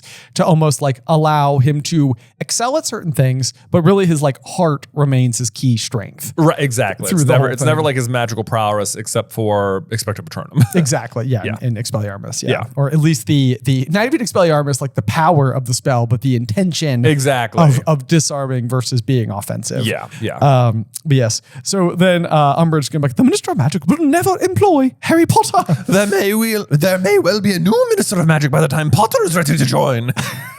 Which there is. There is, yes. And then Umbridge is just, she is off her rocker at this point. Yes, of course. That is what you want, isn't it, Minerva McGonagall? You want Cornelius Fudge to replace Albus... No, you want Cornelius Fudge to be replaced by Albus Dumbledore. You think you'll be where I am now, don't you? Senior Undersecretary to the Minister and Headmistress to boot. You are raving. Yes, this is where I feel like Umbridge is like either inspired by Dwight Schrute from The Office or the other way around. Big assistant to the regional manager energy. Absolutely. It's like, Umbridge, do you think that what you are is cool? Because you are certainly not cool. Because not that cool. And it's not like her worldview is so warped. Like she cannot think outside of her own box here at all. Like to her, this sort of like corporate ladder climbing, hold power over everyone is all that anyone could ever possibly be motivated by. And she is incapable of understanding that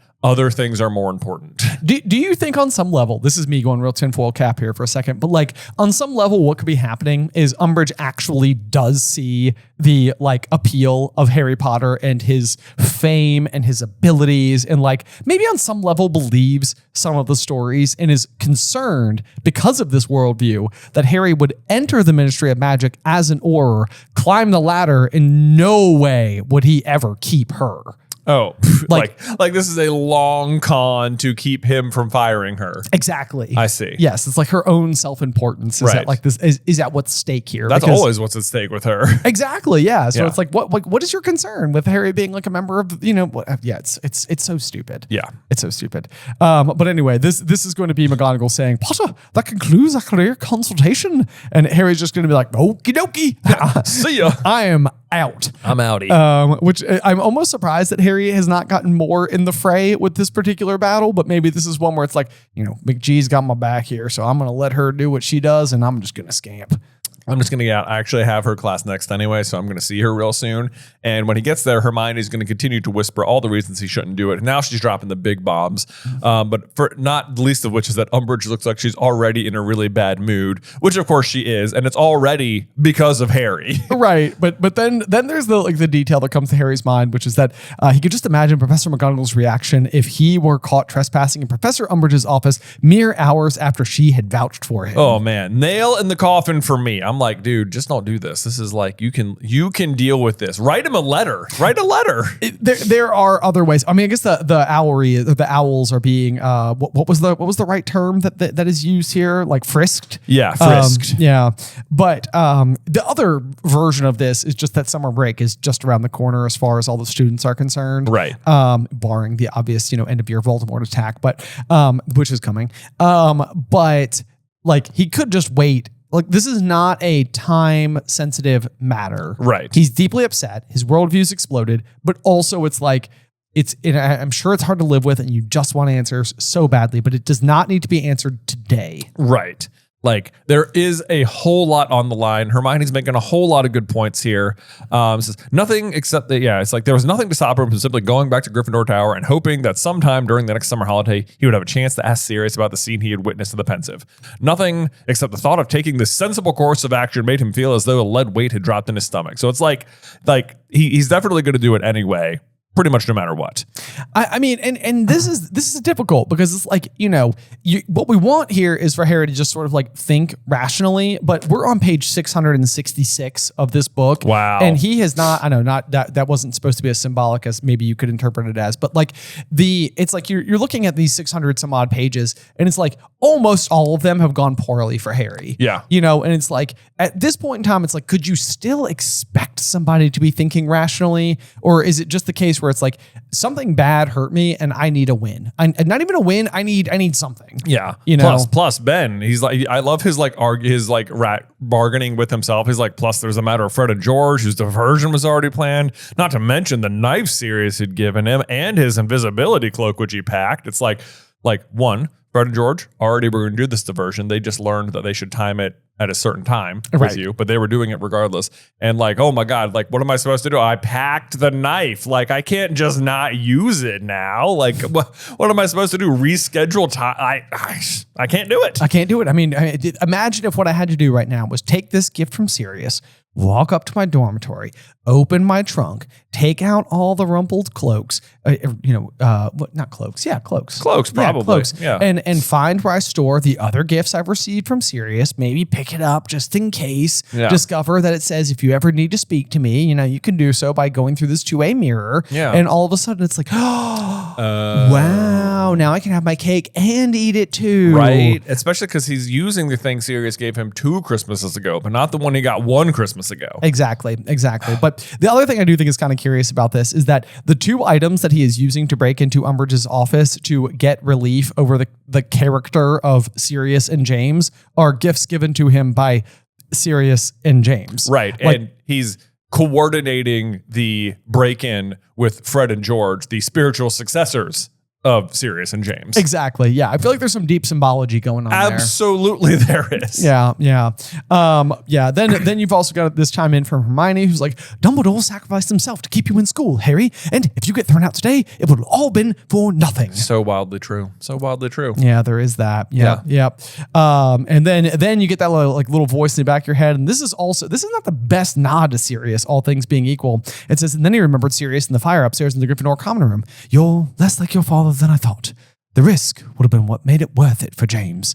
And it's sort of like, it's like he's being nudged from a bad character moment from Sirius in an effort to restore character to Sirius and James. Right. And it's kind of like, oh, that was such an impactful sentence that he said. I know. But then, because what he says is, the risk is what would have made it fun for James. And right now, he's like, trying to wrestle with the idea that his dad isn't a good guy. But it's almost like if that's what Sirius told him, then it's like, in order for me to believe that my dad was a good guy, I have to act the way he would have acted, which is to have done the riskier thing.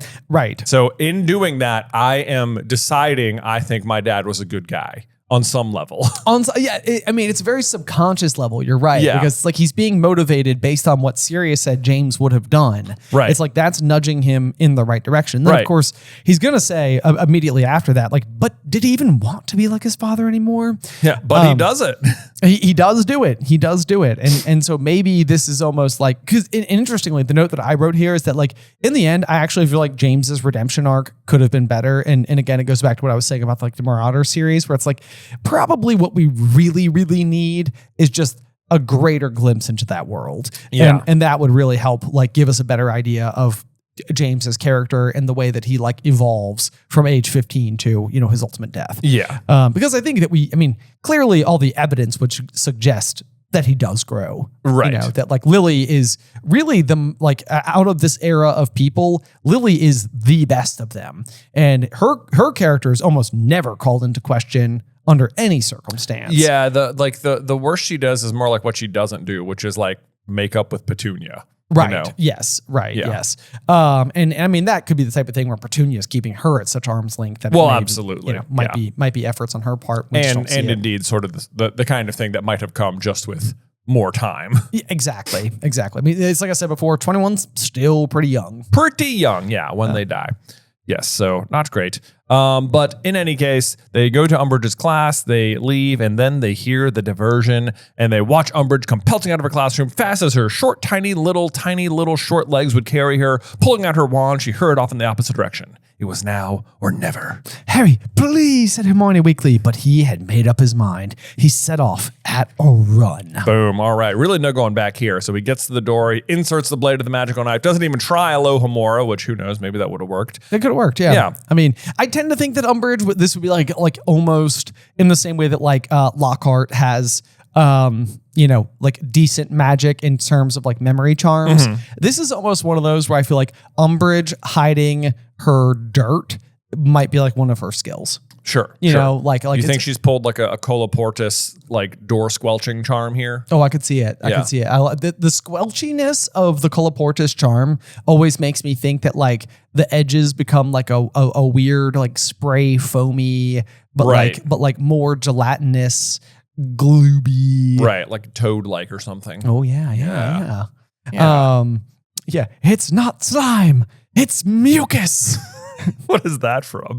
Princess and the Frog. Oh, that's funny. There's a chance I did it backwards. I'm not 100% sure. Maybe the other way around. Anyway, magical blade goes into the crack. Click. The door swings open. Nice. And then Harry does the thing he always does that just seems like it rarely works out. Harry pulled off his cloak.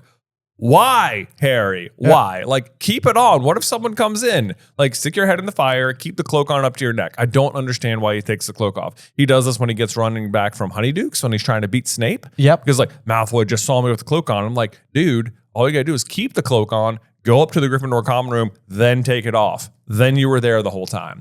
What is the problem? He takes it off when he releases Norbert on the astronomy tower. I know. And then McGonagall catches him like, leave it on. Yes. Or I mean, eventually I feel like it's never fully described until Harry goes into the forest, like in Deathly Hallows, to die effectively. But it seems like the invisibility cloak also has this like hidden other feature, which is that it can like essentially fold down into nothing. Yeah. Like, cause he puts it in his pocket. Yeah. You know, and it's nobody can really see. Like, you know, I feel like if you put like a normal cloak in your pocket, it's like, hey, what's that in your pocket? Is that a cloak? It's like. By in your pocket, you mean like there's no way you can fit a whole cloak in your pocket. Right. You either have a children's sleeping bag in your pocket or that's a cloak. Or that's a cloak. I'm calling it now. Calling it a cloak. You go to your closet right now, put on one coat, and then see if you can get another coat out of there and see if you can fit it inside of one of the pockets. Without anybody being able to notice, because I really doubt it. Yeah. So case in point, he should just never put it anywhere other than in his pocket. That is where it is the most safest. Right. Anyway, though, here's the other risky thing that's going on here is that he's never done the head teleportation flu powder trick before. Right. And this is the kind of thing that I feel like I'd be like, I'm not sure about this, because what if it like beheads you? Oh, right. Yeah. You know, it's like you stick your head and it's like you do it wrong. And it's like, wow, I just literally died. That was it. That was it. Yeah. And then now my head's rolling around the floor of 12 Grimmauld Place. Perhaps he's been splinched. Harry's been splinched. Oh, no. And nobody found it. Well, actually, Lupin would find it almost right away. Yeah. But anyway, yeah. So he sticks his head in, shouts, "Number 12, Grimmauld Place." And sure enough, everything starts spinning around him. But his knees remained firmly in place on the cold floor of Umbridge's office. Yeah. How weird. So he does, his head appears there and he finds Lupin sitting at the table, which is so convenient that of all people, it's going to be Lupin and Sirius that he gets to talk to. True indeed. Yep. And so right away he's going to be like, Sirius. And the man jumps and looks around. Harry, what are you doing? What's happened? Is everything all right? I just wondered. I mean, I fancied a chat with Sirius. Yeah, and I think that the shorthand with Lupin here is like, it's really good. Like, I feel like he's just immediately going to take everything Harry says seriously. Like, he knows that whatever Harry's done to find himself in this position warranted a lot of effort. So it's like, no questions. It's just sort of like, he's like, is everything all right? And Harry's like, I just fancied a chat with Sirius. And he's like, I'll call him. And so he's like, he went upstairs to look for Creature. He seems to be hiding in the attic again. Which we will find out why Creature's, doing this particular behavior later on. Yeah, because he's not actually there at all. This is just foreshadowing. He's off with the Malfoys at the moment. That's right. Yes, indeed. So he was left with nothing to do but look at the chair and the table legs. And he wondered why Sirius had never mentioned how very uncomfortable it was to speak out of the fire, which I think that this is almost sort of like suggesting on some level, Sirius's level of like patience, kindness, and determination to speak to Harry under the circumstances where he's pulled the same maneuver. Mm-hmm. Like, it's sort of like Sirius is like, nope, it's worth it. Like, got to do this. Got to do it. And so it's like, to him, he wouldn't be like, Harry, can we speed things along a little bit? My knees are there, positively aching. In my mind, Sirius is just like more prepared, and he's like, I brought a pillow. I pulled my cloak out of my pocket to put it under my knees. No problem. Got a cushion here so I can talk to you for a while. That's it. Yeah. It's a pro tip right there for you. Yeah. But then the other thing that happens is Sirius pops up and says, "What is it?" To which I wish he followed up immediately with, "Why aren't you using the mirror I gave you?" I know. Yeah. Because from Sirius's perspective, that's the other thing with the mirror, is that all I can think is that Sirius has kept it in his pocket with him every moment of every day since the day he gave it to Harry. And I bet it's the type of thing like where if you've ever heard like a phantom buzz while you're like waiting for like a response from like somebody like in a conversation through text or whatever that you're like desperately waiting on, it's almost like I can imagine Sirius pulling it out thinking like, was that Harry? Right, yes. Consistently being like, no, Right. Nope. Nope. Yeah. So like I imagine as he's kneeling on the floor, the mirror is in his pocket. I imagine you're right. You're almost definitely right. And it's like, you're right. I wish he did say, what is it? Did the mirror break? Why didn't you contact me on that? Right. Yes. Yeah. But instead he says, are you all right? Do you need help? And Harry's like, no, it's nothing like that. I just wanted to talk about my dad. And Lupin and Sirius are going to look at each other like, what? Say what now? Yeah. Like, now? All right. And he's like, well, I don't have much time to talk, so let's go. Boom. Let's just dive into the story. Which, I mean, so basically what's also happening here is we're just killing a lot of like Harry's time in the fire. Right. We had 5 minutes of waiting for Sirius to get down there, like 5 minutes to explain everything. And like we've only got 10 minutes left here exactly to work it out. No information has truly transpired yet. So when he finished, neither Sirius nor Lupin spoke for a moment. Then Lupin said quietly, I wouldn't like you to judge your father on what you saw there, Harry. He was only 15. To which Harry's going to respond, I'm 15. Yeah, to which I'm going to respond, yeah, but you're like pretty exceptional. Yes. And so the note that I also wrote here is exactly on that note. It's like, would Harry be more similar to James if there was just no Voldemort, no war at all? Right. Like, because I think that eventually like Dumbledore is going to talk to Harry after, everything that happens at the Ministry. And he's going to be like, he's going to say that like, you didn't arrive as like a pampered prince. Instead, you were alive and whole, maybe not as nourished as I was hoping for or whatever. So he's basically saying like, it was really bad, and I knew that I was destining you to 10 years of misery under the Dursleys, but you still did get here, and you weren't full of yourself, and you weren't like, oh, I'm Mr. Harry Potter, I'm super famous, like, open doors for me. So, you got to wonder a little bit, like, circumstances being different, who does Harry become? Right. And of course, their first line of defense is, James says they hated each other from the moment they set eyes on each other. It's just one of those things. You can understand that, can't you? And it's like, honestly, Harry probably can understand that, because that's basically his relationship with Draco.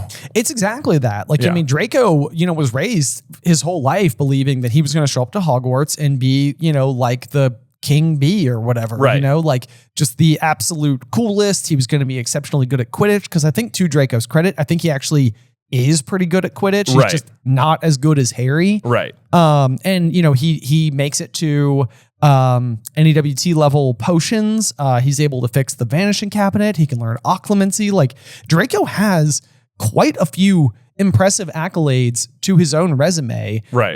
It's just, they're on different sides of the coin. So on some level, I think that even Lucius was suggesting to Draco that Harry could be the second coming of the Dark Lord. Right. Which would make him even more important relative to Draco. Right. At least through the eyes of his family. Right. Their next line of defense is just that, like, Snape was just this like weird oddball kid who was like up to his eyes in the dark arts, and James, whatever he may appear to you, always hated the dark arts, which I can believe. And it's like, it sounds like Snape had a reputation for being into the dark arts. Yes, absolutely. And again, this kind of goes back to what we were saying earlier, where it's like, I don't think we're really like defending James picking on Snape. I just think it's like, these were two people who could not have been further from each other in the way that they took in the world. Right, exactly. I mean, they were never going to be like natural allies necessarily. Yeah. And so he says, Harry's like, yeah, but he just attacked Snape for no good reason, just because you were bored. He finished with a slightly apologetic note in his voice. Yeah. And I love Sirius's response. Me too. The very first thing he says is, I'm not proud of it. And it's like, that is the correct thing to say. Right. It's like, he's like on no level is Sirius sort of like, yeah, but you get it, right? He's like, nope, I get what you mean. Yeah. It was not good of me to do that. Yes, I agree. And it's like, I love the maturity of Sirius here. And Dumbledore, like it's like, yes, I'm not proud of that at all. Like, Dumbledore will even say later, because Harry's like, after Sirius has died and Harry is ranting in his office, he's like, what about Snape? He egged Sirius on. He made him feel bad about staying here. And Dumbledore is like, Sirius was like too old and mature to have been bothered by such childish taunts. Like, come on, Harry. Exactly. Right. We're not, these men, these are adult men. They're not, like, whatever. Teasing's not going to be what gets him killed. Exactly. Yes, indeed. So it's like, you can tell Sirius has indeed matured a lot for as like pouty as he can be. He's like, I'm not proud of it. Like, I'm not glad I treated Snape this way. even though I obviously still hate him. Right. Yes. And then, you're going to get like a line from Lupin who's going to be like, look, Harry, what you got to understand is that your father and Sirius were the best in the school at whatever they did.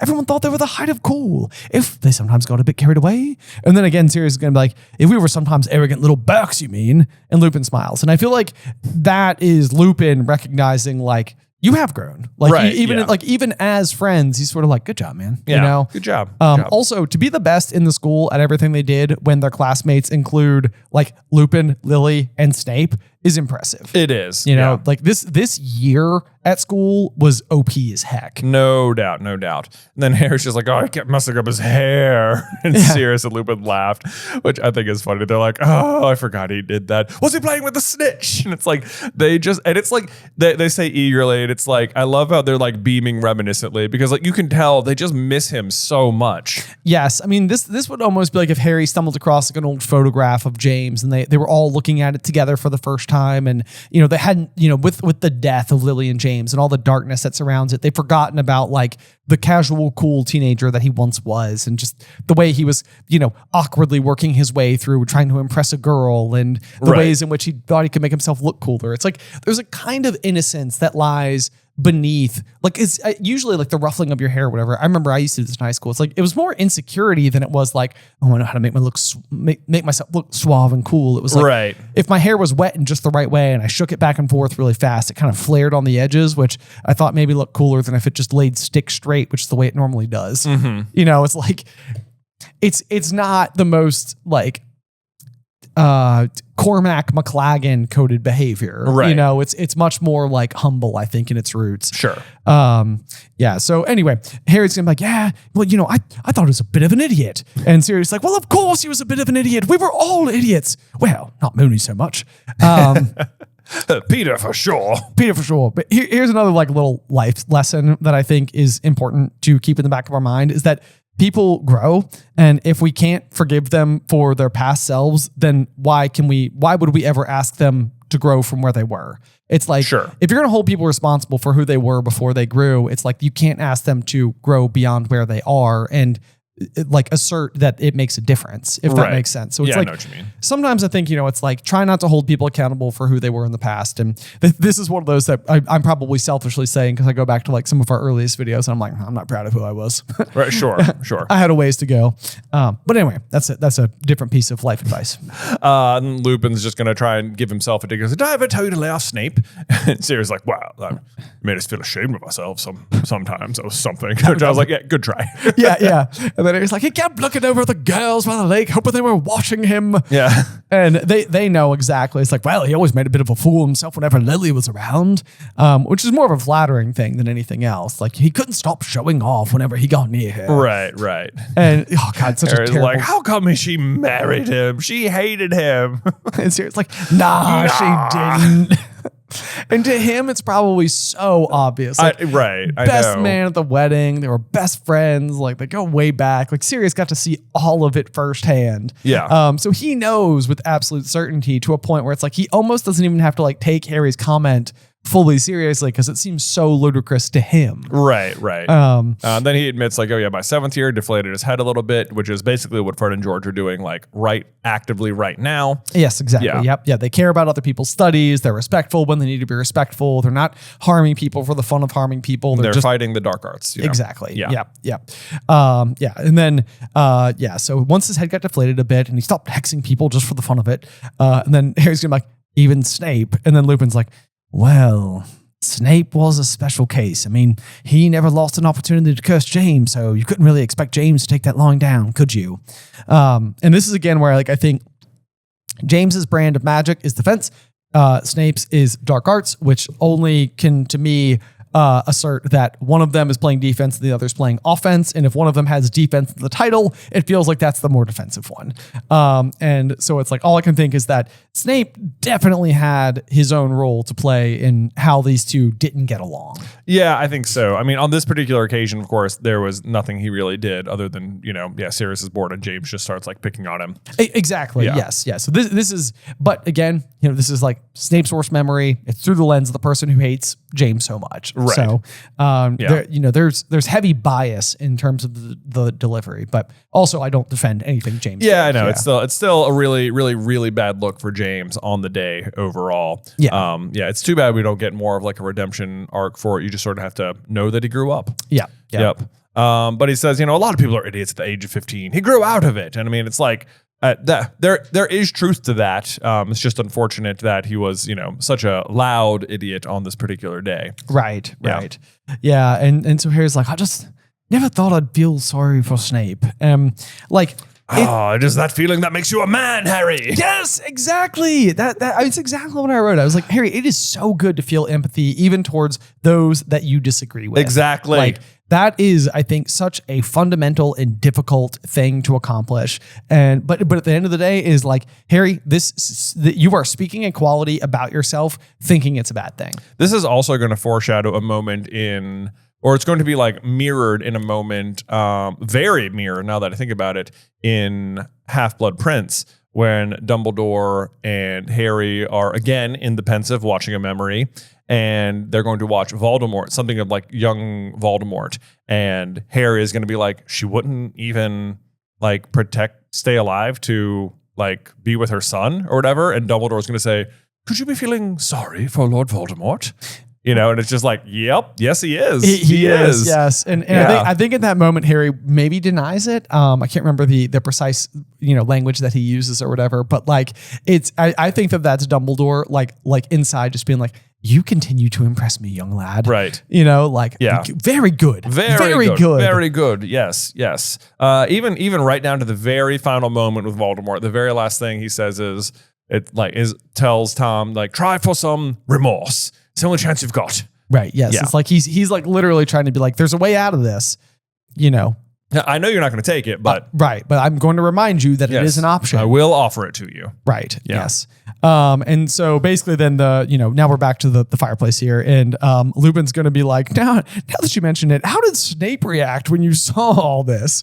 And Harry's sort of like, well, he told me he'd never teach me occlumency again. Like, that's a big disappointment. He what? Shouted Sirius. Are you serious, Harry? Yes. The full capsness of the what from Sirius there is like, he's like, whoa, that is not okay. No gusta. Because in this, to flip, like what we're saying before, like, Dumbledore was saying like, Sirius was a brave and energetic man. He wouldn't allow, goading to lure him into the ministry and like risk his life or whatever. It's like, I think in this moment, Sirius is like, yo, he got so mad about a childhood thing that he stopped doing the chief mission assigned to him by Dumbledore. Right. Like, that is not okay. Not okay. Yeah. Not okay. Yeah. And Lupin's like, are you serious, Harry? He stopped giving you lessons. And Harry's like, yeah, but it's okay. I don't care. It's a bit of a relief to tell you. And Sirius is like, well, I'm coming up there to have a word with Snape. It's like, this is the thing that would lure Sirius. Keep the fire open, Harry. I'm coming through. Move out of the way. Yeah. I assume you've got the cloak on your end, yes? You took it off. Why? Why?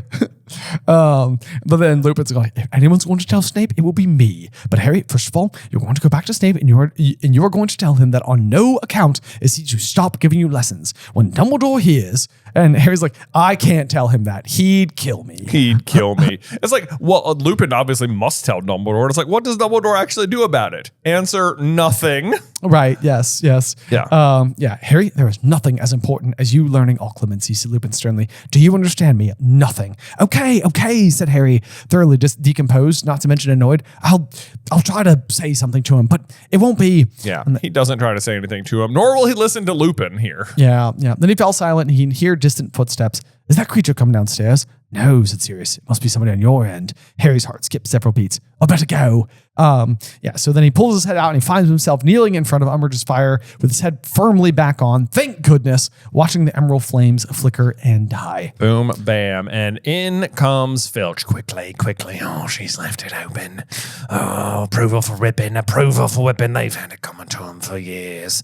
Good Lord, dude. Like, the absolute sadistic nature of you to be so excited to whip children. Yeah, I mean, here, and this is what I wrote. I was like, okay, either he's a poltergeist or fired. Right. Like, it's like, right. And there's no two ways around it. Like, there was no other acceptable measure here. I mean, we saw like Umbridge shake Marietta Edgecombe in his office, like after the whole like sneak incident in the Dumbledore's army, and Dumbledore is like on his feet, rage in his eyes, wand drawn. Right. Like, he is not okay with somebody harming the students. I know. Like, and the fact that there will be somebody on staff who is just so eager to do this, and he just like allows him to stay. It's like, I know. It makes no sense. Right. Like, get rid of this guy. He had nothing happened, he would have actually done this. You know, it's like the only reason he doesn't is because Fred and George are just too quick for him. Yes. Yeah. Yep. Yeah. So let's see here. So anyway, he pulls out a piece of parchment, kisses it, which I was like, gross. Don't ever want to think about that ever again. Nope. And then Harry makes it out. One landing down from Umbridge's office, he thought it was safe to become visible again. He pulls off the cloak, shoved it in his bag, and hurried onward. He ran down the marble staircase and found what looked like the most of the school assembled there. Yes, just like basically when Trelawney was sacked, but he's noticing that a lot of the students are covered in what looks like stink sap, which is, of course, from the portable swamp. Yes, indeed. But for a moment here, the Inquisitorial Squad are looking very pleased with themselves. And Peeves is bobbing up ahead, gazing down on Fred and George. Fred and George have the unmistakable look of two people who have just been cornered. Or like, so they think. For now. Yeah, for now. Yeah. So, said Umbridge triumphantly, so you think it amusing to turn a school corridor into a swamp, do you? Yes. A corridor. I imagine that's like an entire hallway, which imagine you're walking down your entire, like the length of a hallway at a school. Like, it could be pretty long. It could be pretty long. It could be pretty long. This is not like a small swamp, I'm not thinking. No, quite large indeed. Quite big. Yeah, I love Fred's response. Pretty amusing. Yeah. And then Filch is gonna edge his way in there, and he's like, "I've got the form, headmistress. Yes. I've got the form, and I've got the wimps waiting. Oh, let me do it now." God, so gross, man. Come on. Yeah. Very good, Arcus. You two are about to learn what happens to wrongdoers in my school. Which just like, even that she's okay with it, that she just has the forms ready. But this is so funny because it's basically exactly what happens when the Ministry has Dumbledore, like, quote unquote, cornered in his office. And he's like, "Oh, you seem to be like under the delusion that I'm going to be coming quietly. Like, you think I'm just gonna like let you take me? I don't think so." No. And Fred and George very much pulling the same thing. I mean, they're surrounded again, now sort of by the Ministry, and they're just like, yeah, here's the thing. We only have to get whipped if we stay here, and we're just going to quit school. So now what? Right. Like basically what you're saying here, and a completely reasonable response as well, where it's like, you're either expelled or whipped. And it's sort of like, expelled it is. Expelled it is. See you later. Don't want to be somewhere where they whip people. Yeah. But Umbridge doesn't accept that. She's like, "No, absolutely not. You must stay and get whipped." Yeah, right. Yep. But no, George, said Fred, "I think we've outgrown full-time education." "Yeah, I've been feeling that way myself," said George lightly. "Time to test our talents in the real world, do you reckon?" asked Fred. Definitely, said George. And then they raise their wands in the air and yell, "Osseo Brooms!" Oh, so Harry core, I know. It's like such a good one where it's like, I feel like Fred and George in particular, and their relationship with Harry is just a magnificent thing. Yeah. Like, I feel like they've always supported him. Harry has always supported them right back. They're learning from each other. All is well. Yep. Marauder's map, Osseo Brooms, all sorts of good things. Oh, yeah. And the fact that even Osseo Brooms, it's like, that's the big spell Harry uses in the first task to defeat the dragon. Right. Which is part of him winning the Triwizard Tournament, which he then gives the winnings to Fred and George, who start the joke shop, who then use Osseo Brooms to escape the castle. Exactly. Yes. Yeah. It's a complete full circle situation. And sure enough, the brooms come hurtling along the corridor towards their owners, turn left, streak down the stairs, and stop sharply in front of the twins. And that description to me also just means, I feel like it's just like another demonstration of Fred and George's talent at magic. It's like, there's something about it that just seems like they parked them exactly where they wanted them. They parked them where they wanted them. The fact that they pull it out of the wall. Yes, is strong. Yeah. We won't be seeing you, Fred told Professor Umbridge, swinging his leg over his broomstick. Regular size leg. I was going to say the same thing. Yeah. Yeah, don't bother to keep in touch, said George, mounting his own. Fred looked around the assembled students at the silent, watchful crowd. If anyone fancies buying a portable swamp, as demonstrated upstairs, come to number 93, trivia, Diagon Alley. Weasley's Wizard and Wheezes, he said in a loud voice. Our new premises. Yes. And then they offer discounts to Hogwarts students who swear they're going to use their products to get rid of this old bat. So funny. Funny. Yeah. Swear. But I was like, solemnly swear. Solemnly swear. Yes. They're up to no good. Honestly, it would have been kind of a great moment. It would have been great for them to say solemnly swear. That's a missed opportunity. It is. Yeah. Yes. Oh my gosh. Stop. Them! Shrieked Umbridge. Right. But it was too late. I don't think she's really allowed to do this. Like, if they're just quitting school, I don't think she has any more authority over them. You know? Exactly. Yes. Yeah. I mean, at best, she would have authority as the senior under secretary to the Minister of Magic. Right. Like that title would possibly be coming more into play than headmistress. But yeah, so Fred and George kick off from the floor, shooting 15 feet in the air, the iron pegs swinging dangerously below. Fred looked across the hall at the poltergeist bobbing on his level above the ground. Give her hell from us, Peeves. And Peeves, whom Harry had never seen take an order from a student before, swept his belled hat from his head and sprang to a salute. There you go. Like Fred and George are just so core to Peeves' existence at the school.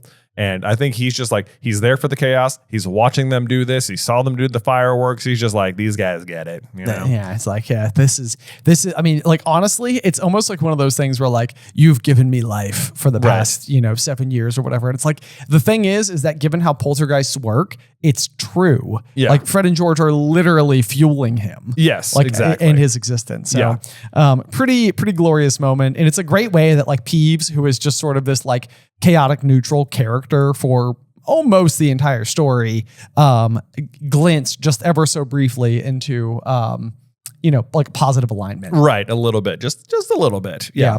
So going to be going crazy. Either way, out they go to the glorious sunset. Definitely not a full moon in the sky as depicted in the chapter art, but precisely. Whatever. But that does bring us to the end of chapter 9. Looking forward to chapter 30, which is going to be titled Gromp. But before we close out for the day, Jay, do you have a review for us? I sure do. This review comes from Could Sirius Survive, which is their name. The review reads, Umbridge gone. Love the podcast. Listen to it every time there's a new episode. My question is, what if Umbridge had died when she went to sack Hagrid? Either by a ricocheting spell from Hagrid himself. What would Dumbledore have come back? Would Fudge appoint a new High Inquisitor? If Dumbledore comes back, does he stop Harry from going to the Ministry? Would love to see what you do with this. Okay. So this is going to be the nighttime sacking of Hagrid. So it's like they're doing their astronomy exam up on the tower. They've all got their telescopes and they're sort of like looking down at the scene below, which is kind of like an interesting way to deliver the vantage point to see Umbridge and all of the Ministry employees who are going to sort of like remove Hagrid from his position. And then also McGonagall's like approach on the scene and her subsequent being stunned. Right. So that's the scene in question here. So I guess the idea is that throughout this, we're going to see McGonagall get hit by 5 spells at once. Meanwhile, Hagrid is taking spell after spell after spell, but his Giant's blood is basically protecting him from really being wholly impacted. Right. Fang gets hit. Right. And he just basically throws Fang over his shoulder and retreats into the forest. Yeah. Where he ultimately finds a cave to hide out in. I think he does manage to like hit some of them, doesn't he? I think he like punches them. Yeah. Yeah. Like, and they like fly through the air, and, right. like land on the ground and don't get back up. Right. Yes. Yeah. So a little bit of that going on. So I guess the idea here is almost like if the spell rebounds and let's just say it's powerful enough, or like, Madame Pomfrey is sort of like 5 stunning spells at her age, speaking of McGonagall. All we can assume is that Umbridge's constitution is worse, and that a single ricocheted stunning spell would just like knock her straight dead. Yes, straight dead. So that's what we're assuming here, because I don't think anybody's using like killing spells or anything like that. So we need a way for her to die. Or Hagrid punches her and she dies. Wow. That would be something. That would be something. Right. But I don't want to incriminate Hagrid. No, I agree. Yeah. I agree. So it's better for her to be like hoisted upon her own petard. Oh, absolutely. As they say in the biz. So Umbridge goes down. And this would be like an interesting power vacuum type situation from Fudge's perspective, because Umbridge is a little bit of like a rare bird in terms of somebody who has absolute loyalty to the Minister of Magic.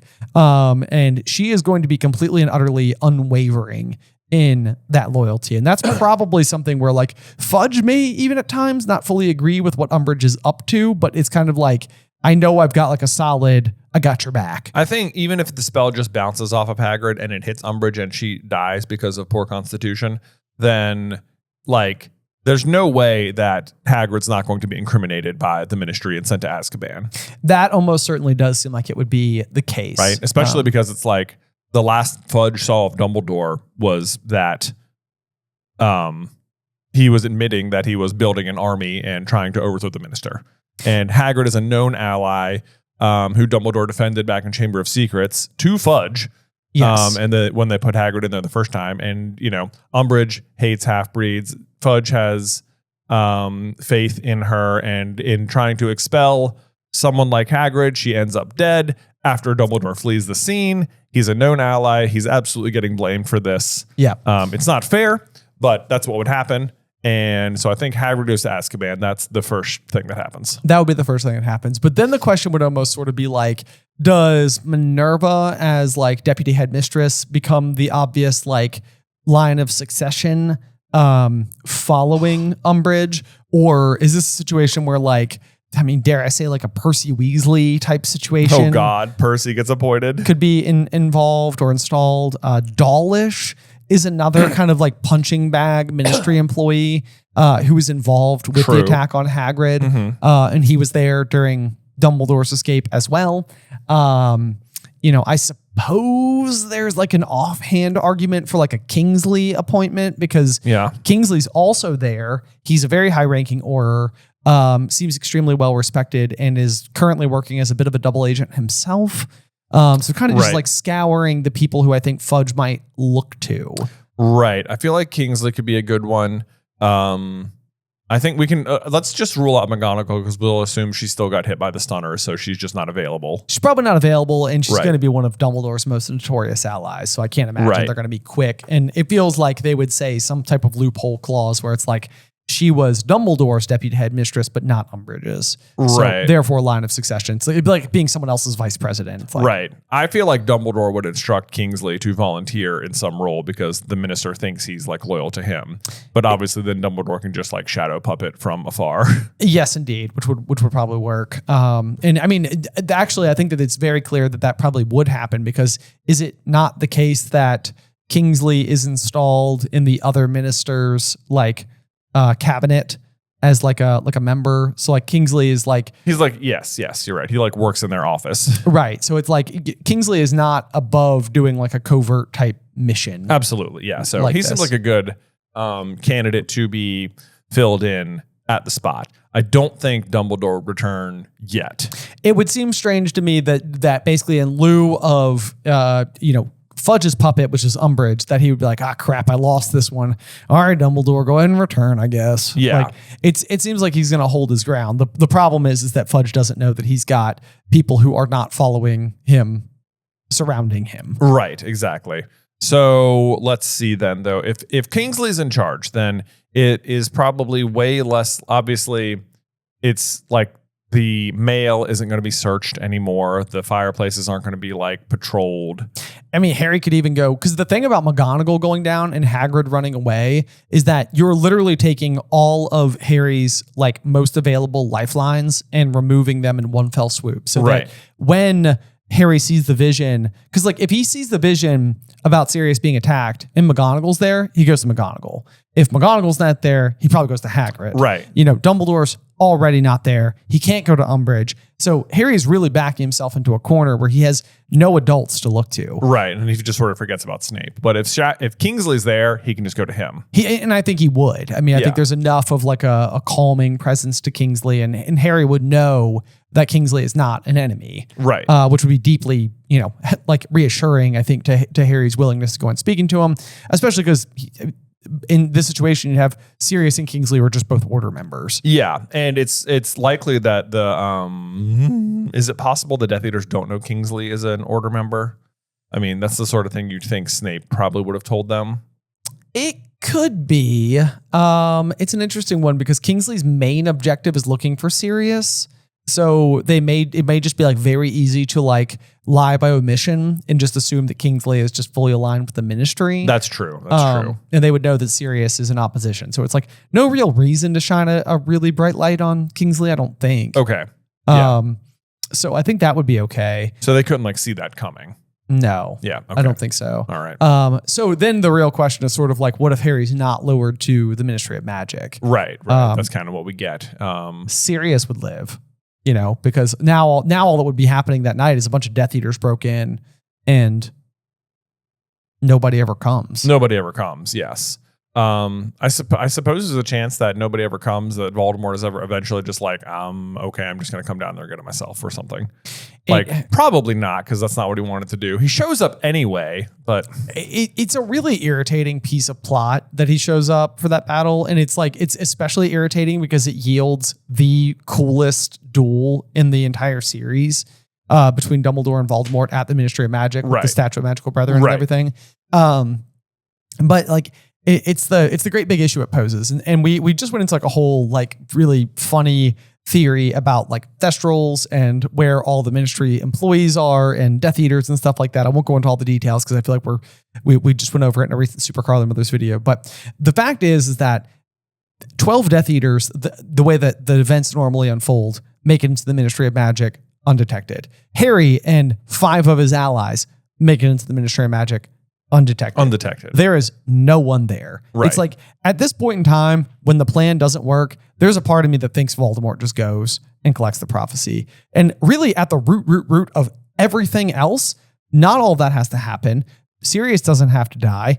Voldemort can get the prophecy. It doesn't give him any information that better informs him about how the future of the war is supposed to go, because all of the mistakes and the pieces of the prophecy he doesn't know are things that have already transpired. Right. He's already marked Harry as his equal. Right. The main thing that he potentially could take that I don't think Voldemort would is that it says equal right there in the prophecy, which would suggest that Harry has powers the Dark Lord knows not. I don't think that Voldemort would believe it. I don't think he would believe it because, I mean, Harry point blank tells him, he's just like, is it love? Right, yes. And it's just sort of like he just doesn't believe that's stronger. So if to Voldemort, if that's the power, he's not concerned. Exactly. Right. Exactly. So I think that's, I mean, whether it's that night or a different night, basically my long form answer to this is that Voldemort ultimately goes by himself, collects the prophecy, learns nothing, changes not nearly as much. I guess Sirius doesn't die, and also Fudge doesn't see Voldemort, so the Ministry remains aligned against Harry and Dumbledore. But even when the Ministry does align with Harry and Dumbledore, it feels like in a way that Harry and Dumbledore neither trust the Ministry, nor are they doing a good job with their stupid little pamphlets. You know, it's like, and then they're immediately taken over by Pious Thickness anyway. And well, Pious Thickness being Voldemort. And Umbridge continues her ridiculous regime as whatever role she has. So like probably like, yeah, you're right. Like Voldemort's return doesn't get announced to the Wizarding World though. It doesn't get announced to the Wizarding World, which maybe means that Harry continues to be like berated with like weird looks and stuff like that. But like he has to move into the open eventually. He does have to move into the open eventually. Right. And who knows what like just the collection of the prophecy may suggest to the Ministry at large, because surely the Unspeakables know that the only way to remove the prophecy, we know for a fact that Unspeakables know this, is to be one of the subjects of the prophecy. Right. Which means that either Voldemort or Harry picked it up. Right. Exactly. There you go. Yeah. So to wit, if Harry didn't pick it up, then Voldemort did, which means he's back. Right. Yes. Yeah. So maybe his return is sort of announced then. Precisely. Yeah. So we may actually be able to go through all of these things, keep Sirius alive, and have the same outcome. Right. Okay. There you go. So Sirius lives. How about that? Yeah. Yeah. Great question, though. I mean, and Umbridge is dead. It was a nice question because I feel like we could use good sound reason. Like there was like obvious answers to solve all the holes. You know, it's like who would replace Umbridge? Right. You know, it's like probably Shacklebolt. Probably Shacklebolt. Yeah. And from there, it's kind of like, okay, then a lot of other things make sense. Right. Just tell Kingsley and he'll be like, hold on, I'll check. Yeah. And Dumbledore even tells him like members of the Order of the Phoenix have other ways of communicating other than the fireplace in, you know, Dolores Umbridge's office or whatever. So it's like he could, I mean, Harry doesn't use his Sirius black mirror that he could have used. You know, but Kingsley probably pulls out a galleon and it's just sort of like, we learned this trick from Hermione Granger. It's really good. Sirius says he's fine, and at headquarters, why aren't you using your mirror? ? Do you know what that means? You know that he says he should know what it means. Looks at Harry. Harry's like, I have no idea what that means. I don't know what that means. Yeah. He gave it to you at Christmas. Have you not opened it yet? ? Well, this is just becoming awkward. Yeah. I'm going to hand you the coin. I feel like I'm being a bit of a middleman here. I don't think I should be involved in this. Seems like family business. Seems like family business. Yeah. maybe go open your Christmas gift, Harry. Anyway, seems like we're good here. Don't go to the ministry. That's a bad idea. It's definitely a trap. Got it? Cool. Also, now we know it's a trap. Yeah. No, we pretty much confirmed it. Yes, exactly. By the way, this is where we're trying to teach you all clemency. Yeah. Does it make sense now? Good. Anyway, glad we had this talk. Really feel like you guys could have told me why I had to retalk clemency, because he might try and do this. But well, that's fine, you know. We got through it in the end. Yeah. All right. Yeah, So, you're not going to tell me why he's trying to lure me there, I guess. so long story long, in a way, Hagrid's a hero. There you go. And Umbridge, with all of her prejudice fully intact, does not respect the likes of Giant's blood, which is to her own demise, and good. Yeah. And she eats it. Yeah. Boom. All right. Well, thank you guys, as always, for listening to today's episode. Make sure you join us for next week when we're going to dive into Chapter 30, Grop, here on Through the Griffin Door. Today's episode was edited by Ethan Edghill. Vaishon Brandon does our art. Catherine Stein is our production manager, and the show is hosted by me and Jonathan Carlin.